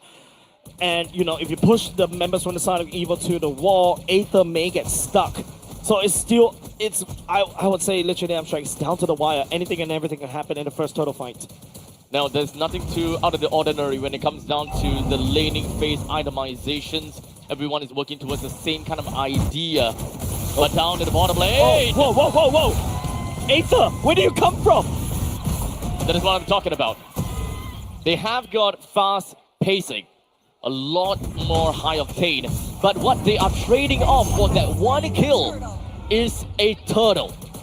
Yeah, I mean, you trade off a gold lane for a turtle. In terms of a long game, it's going to be a lot more beneficial unless, you know, Kingdom Esports not looking for that one. Ben actually gets slapped by Lozy just a little bit. Summon Force. Oh, they land down the tectonic charge. Does go there, Purified to save. FMF flickers forward. Ben, real one manipulation, will be not able to survive just a little longer, but takes the Lozy. Powerful goes in, drags FMM there. No Bloody Hunt for powerful though. Not only that, even if he does have the Bloody Hunt, the timing of the wave clear was a lot faster. Oh man, Team Evil, high octane. They've got fuel. They've got rocket fuel in their cars, and they're so going to space. Understandably, this is still the early stages of the game, and Evil's lineup, the way that they kind of look into this game is high octane pacing, and with the Boxia, they should be able to run around pretty fast too. Yeah. And it's broken walls, right? You could just. It is broken wall, yeah. You don't need to. You don't need to save the jump. And now Aether looking very menacingly, clashing onto Kingdom Esports. The traction pulse does land. The Turtles boys actually going in as well, just to disengage. Now it's a little bit counterintuitive between these two. Powerful. I mean, they get taken down by Grant easily. For now, as you can see, members from the side on the live audience this time around. Never knew we got this kind of UI as well as the members from the side. Ben. Oh man, no way for you to run. So many ultimates just for one boy. 3-3 and 3 minutes and 52 seconds in. We've got Kingdom Esports that trying to put themselves right into the doorstep of Evil. It doesn't really quite suggest anything when it comes down to lane priority or perhaps winning percentages just yet. Yep, Grant picking up a Hunter Strike is actually great for Kingdom Esports right now. Both these two teams neck and neck. Look at the score, look at the gold. It's just what, 42 goal lead, 25 goal lead. Both these two teams not giving an inch over to each other. It's kind of a give and take kind of situation. Evil, they're not that far ahead of Kingdom Esports as much as we really want to see that. Traction Pulse already committed by the side. Sailor right there. Lozy tectonic charge. They push away Evil, but Evil still secure the turtle fort themselves this time round. The way that this pacing is going, Kingdom Esports will be happy about how it's working out. However, they are also kind of trading things out a bit too much because now Van has got a good amount of gold off of that energy shield down in the bottom lane. Yeah, if you take a look up top as well, Lapu Lapu also absorbed quite a decent amount of chunk as well. So, you know, in terms of gold, Team Evil is definitely going to be happy. But if you look at the gold league, Kingdom Esports still are able to catch up. But remember about gold priority, and of course, every kind of priority. Grant currently have got quite a lot of kills, but there's a hook. That's going to be a hook right into a bloody hunt as well. Losey slams on the wall. Sailor will be there to pick up that kill. More than happy to handshake that one. Ben focuses down the turret, down bot as well. Real world manipulation from FMM trying to snap in. Grant trying to get it now. Body Powerful body blocking. Sailor also doing soon as Evil gets away scot-free. An absolute unit from the side of Evil, but that's not over. Heavy speed coming up from Yon as well, but Yon may have been gone for a little bit too far. The No Man's Land is out by force on the side of Ben. As Yon gets the lead. Team Evil, they reign supreme for now at the bot side. That was a clear move from the side of Yon and with a very good intention. But unfortunately, the rest of Kingdom Esports is not going to go for that. Yo, Yankee, get out. Okay, Flicker, back to safety for now. That's A-okay for now. Team Evil needs to be a little bit focused right here. They overheated just slightly. Gear has to burn the Flicker, but same could be said beside Kingdom Esports though. Yon was also overheating. That's a heavy spin that was committed, thinking it has enough damage, but Akai doesn't have the damage to deal with Ven. The thing is, even when we are looking at some of these kills, it doesn't have a very high stake as to what kind of translation it gives. Yon may have died once, but maybe we'll look at the XP lead, as Yon is currently at level 8 and Aether is at level 9. So at least that does definitely help the members of Evil to go and win in this 50-50, which they would definitely try to go for. Losey down to slam. Aether! A drive-by! It's nothing but a drive-by! FMM getting slowed down! Yon goes for the heavy spin. Trying to push Aether all the way back. He gets away. Real world manipulation for side FMM. You slow people down. That's gonna be Grant picking up a killing spree. A Sky businessman as Kingdom Esports steps back at Team Evil. It's a one-man trade coming in. But to be fair, they did manage to take the turtle down as well. If you ask me, it is a turtle for a +5 trade. That's value. Perhaps that's the way that Kingdom Esports finally found the stairways to victory for the side of Team Evil. The snowball for the side of Team Evil is squashed for now, as Aether coming in will be able to tag onto Losey as well. The question is, where is all these damage coming from? We do have got a War Axe coming in from the side of Xbox, so hopefully that is something that they will be able to contribute. But ultimately, FMM, Grant, they all have to come in with that. But remember, Grok with the tectonic charge is also something that can really burst the enemies down. So don't look down on Losey just yet. The moment that he finds an opportunity with an instant gratification tectonic charge, you may expect that Ven and Sayla find themselves in a difficult spot unless the Purify is online. Yeah, take note, Grant also starts to pick up decent amount of Sky Piercer stacks as well. And now it is going to be a Team Evil taking up top side turret for themselves. Kingdom Esports slowly inching backwards. They are able to put a dent down bot for Team Evil though. As both teams, they're currently going for a stare down build in the middle. Yeah, definitely a Mexican standoff right here. As the pacing of the game slows down. One false move, Abstract, it could be over for both of these two teams. The goal lead is not too far apart. It's left with 3 seconds, and now with the lot available, it could quite literally go to anyone.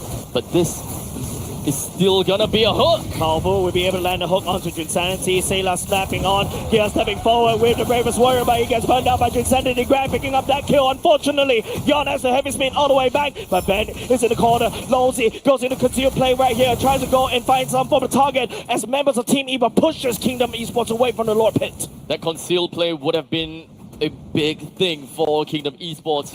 They've managed to find Ven, so at least it takes them out of that surprise. Grant is stacking up items. That's a Malefic gun, Malefic roll for the side of Kingdom Esports. Now they're one man down for the side of Team Evil. This is an opportunity for Kingdom Esports to take that one.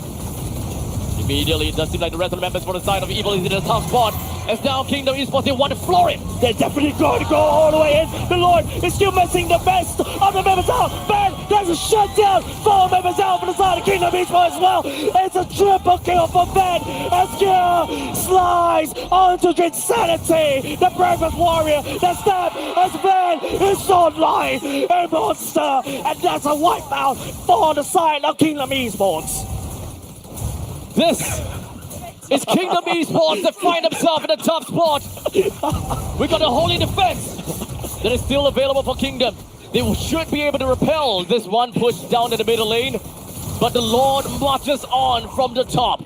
There is a T2 that will be blocking their way. I'm sorry, I'm very distracted by Powerful. This is now he has to calm his pants down right there on side because, man, Team Evo is set. Team Evo fans are sending energy on side right here against Kingdom Esports. As Kingdom Esports, they need to receive the Lord up top.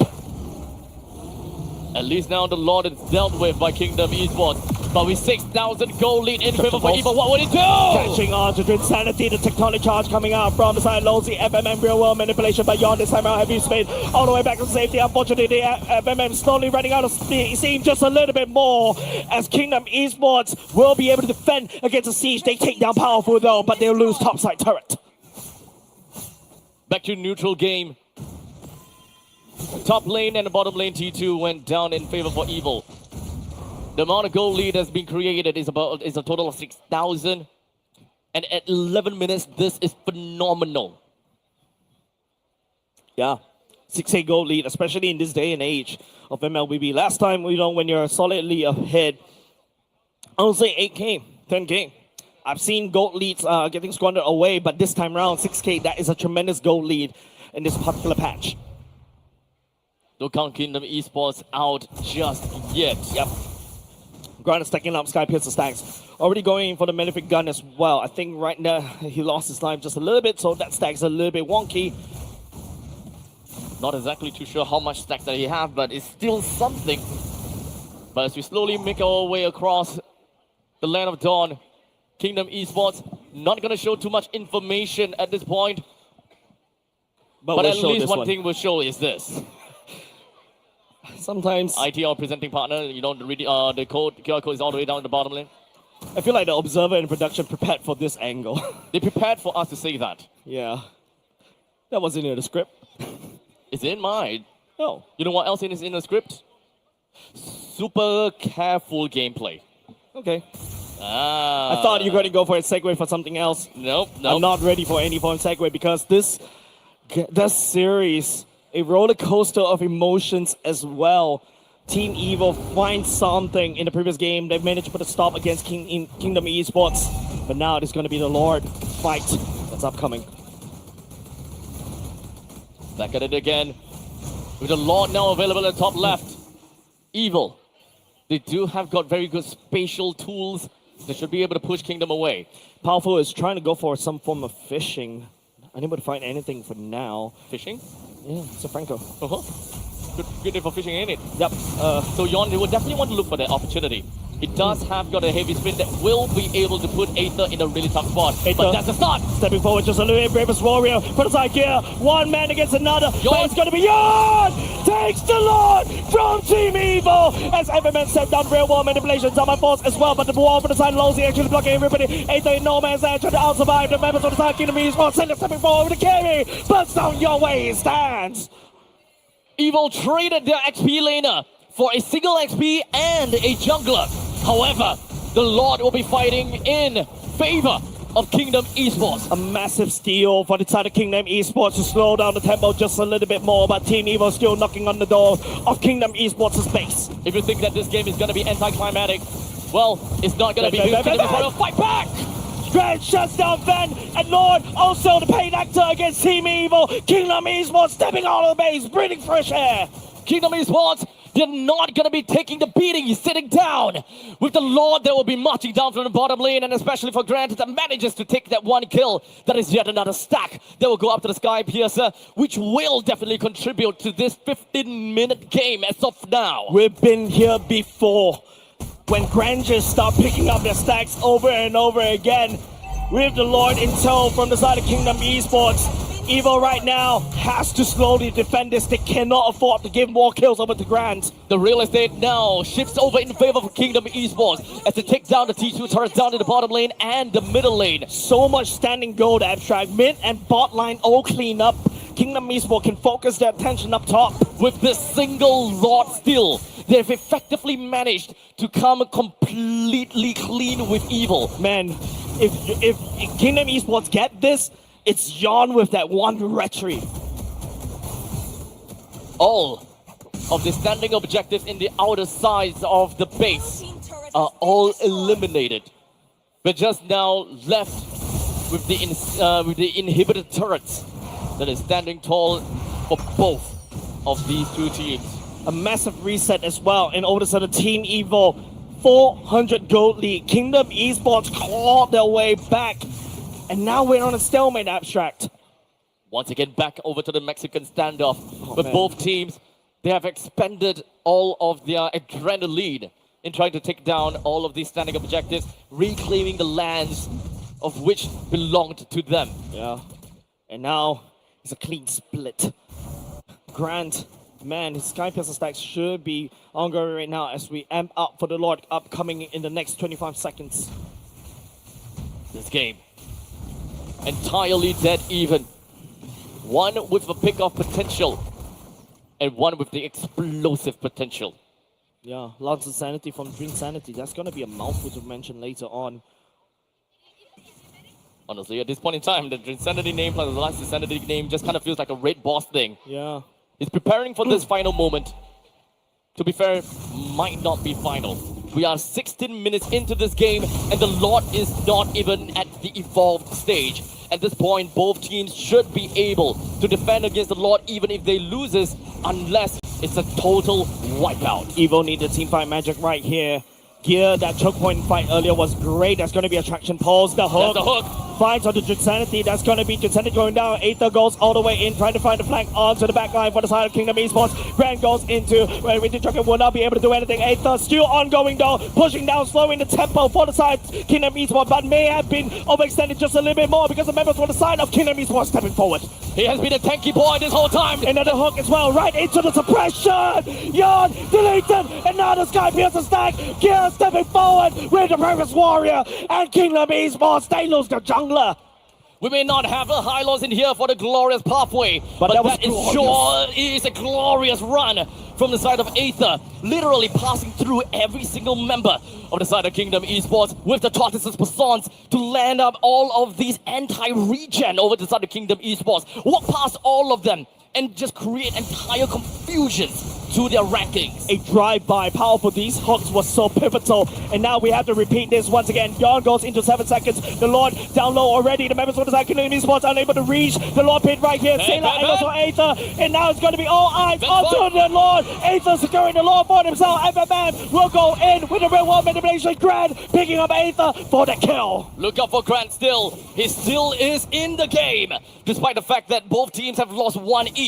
The main thing is that Evil have lost their jungler, but doesn't matter because the Lord still goes over to one side. Yep, item power spikes for all these players already. Grant going in for the Rose Gold and even the Immortality. We're already starting to see items being switched out for the side of the gold laners, and now it's all down to this Lord push. Evo needs to create a dent right here to be able to win a ticket, or unless FMM, the sheer amount of defensiveness with the real world manipulation, will deny the ticket for Team Evo. With the traction pulse, that's gonna be having first contact. Yon puts himself right in front and will take a bit of the stun, but he's just gonna be going back in. Insanity getting kidnapped right here. Sailor will be able to pick up Yon as well, and now, bit by bit, Kingdom Esports slowly losing ground just a little bit more. The Lord will march all the way in to the mid, top, bottom side. Just one sneeze on it and it's already gone. Gil will sneeze on that one. And the sneeze in the middle lane as well. This is almost a barren wasteland in the land of Kingdom Esports, leaving out with the top lane. Losey tectonic charge, the real world manipulation for FMM denying Team Evo from the siege as well. And now the members on side, Team Evo focusing their efforts on the top side. They crack open, they clean up Kingdom Esports' space. Evil is still very strong, but it does seem like with the Diamond Force for the side of Fenny, he's not stopping! Fenny's not stopping on this one! The Silver Force going in! And ladies and gentlemen, Kingdom Esports will be able to try to push as much as they can, as Team Evil will triumph. The last insanity for Insanity denying the siege of Team Evil. They still can wave clear, no problems. Even though Evil went back for a retreat, the top lane and the bottom lane now pushes in. This should suffice, and this should give them a reason to go back in after healing up a little bit more. The wave However- clear, man. However, yes, the wave clear from Kingdom Esports is still strong, and Evil do not want to press any buttons where it comes off as a little bit too desperate. 30 seconds on the clock. 2 members from the side Kingdom Esports go down. The base all clean up. Team Evil was just 1 CM away from imminent victory. However, Insanity on the flamethrower literally burns every minions down, and Team Evil is unable to step forward. Kingdom Esports fought hard for another fight. Back to the reset. 20 minutes in. Yeah. 4,100 gold in favor for Evil. With 15 seconds left until the next Lord eventually appears. Economy might be a big gap, but in 20 minutes, and with Doesn't matter anymore. doesn't matter anymore, Yeah. especially for the team that is behind. They already have 58,000 gold. They've caught up in terms of the items as well. The Lord has spawned. It's going to be a very pivotal Lord. Kingdom Esports looking for this Lord to deny. No, actually, they can actually use this Lord to punch into Team Evil, and then we're all back to square one. However, Team Evil wants this Lord. This is an evolved Lord. Evolved Lords are huge. Yeah. It's gonna be tough to deal with it in lane, and even when it comes down to the Mega Creeps. Yon does have Immortality in tow as well. Grant is trying to fix the wave. We'll be coming back very, very soon. Information is key as well. The problem is Yeah. for the side of Kingdom Esports, there's a naturally pushing lane up in the top. They need to have a bit of cross-map plays in order to win in the top Kingdom lane time. or the King- Lords. Base, base, base. Kingdom times are running out. They really have to go for this, but hold on a second. Gear all the way in the back of the base. Trying to make a play out there. Pulls 2 members all the way back. Gear trying to slice and dice. Activated Perfect Warrior. He will be able to go all the way out. Buys a bit of time for the side of Team Evil to focus on the Lord instead. They take the Evolved Lord and the Wait, sacrifice wait. of Gear. But hold on a second. The Flame Strikes will not be able to take Gear down. Gear survived throughout the entire rundown. Gear smash. Gear angry. They pull Kingdom Esports back. They forced Kingdom Esports to pull back to prevent an imminent doom over to the Crystal. Oh, that and that was- also means that they lose the opportunity to contest against the Lord. That's a completely free Lord for Evil, as now in a completely barren wasteland. Kingdom Esports now have to face the wrath of 5 heroes, 1 Lord, and an army. And it said the Evolved Lord, the abstract. It is down to that wire. Kingdom Esports got checkmated right there, but that move. The wall is getting blocked right here by the side. Kingdom Esports blocking the Lord from entering. This is it. This is it. The traction pulse catching on to 2. Insanity is still somewhere in there, but it's just gonna go in for last Insanity. Zaman Falls coming up for the side of Ben already, but FMM real raw manipulation actually focusing down, trying to burn down as many minutes as possible. Kingdom Esports is slowly losing steam as Evil secures the ticket to the Grand Finals. Evil! With the first win of the series, dropping 2. Hopes were low, but they climbed all the way up again with consecutive victories in 4th and 5th game. An anime of a series, a roller coaster. It was almost imminent that Kingdom Esports was able to win it all, but game number 4, that's where they strike. They stop the momentum for the side of Kingdom Esports, and they win it all in this lower bracket finals. It could go either way at that point in time. But Evil is the one that found the solution to all of these problems and on the fly. However, for the side of Kingdom Esports, they managed to look for a Achilles heel in game number 2 and 3, and it worked out fine. But unfortunately, adaptability gotta have to be the bane of their existence.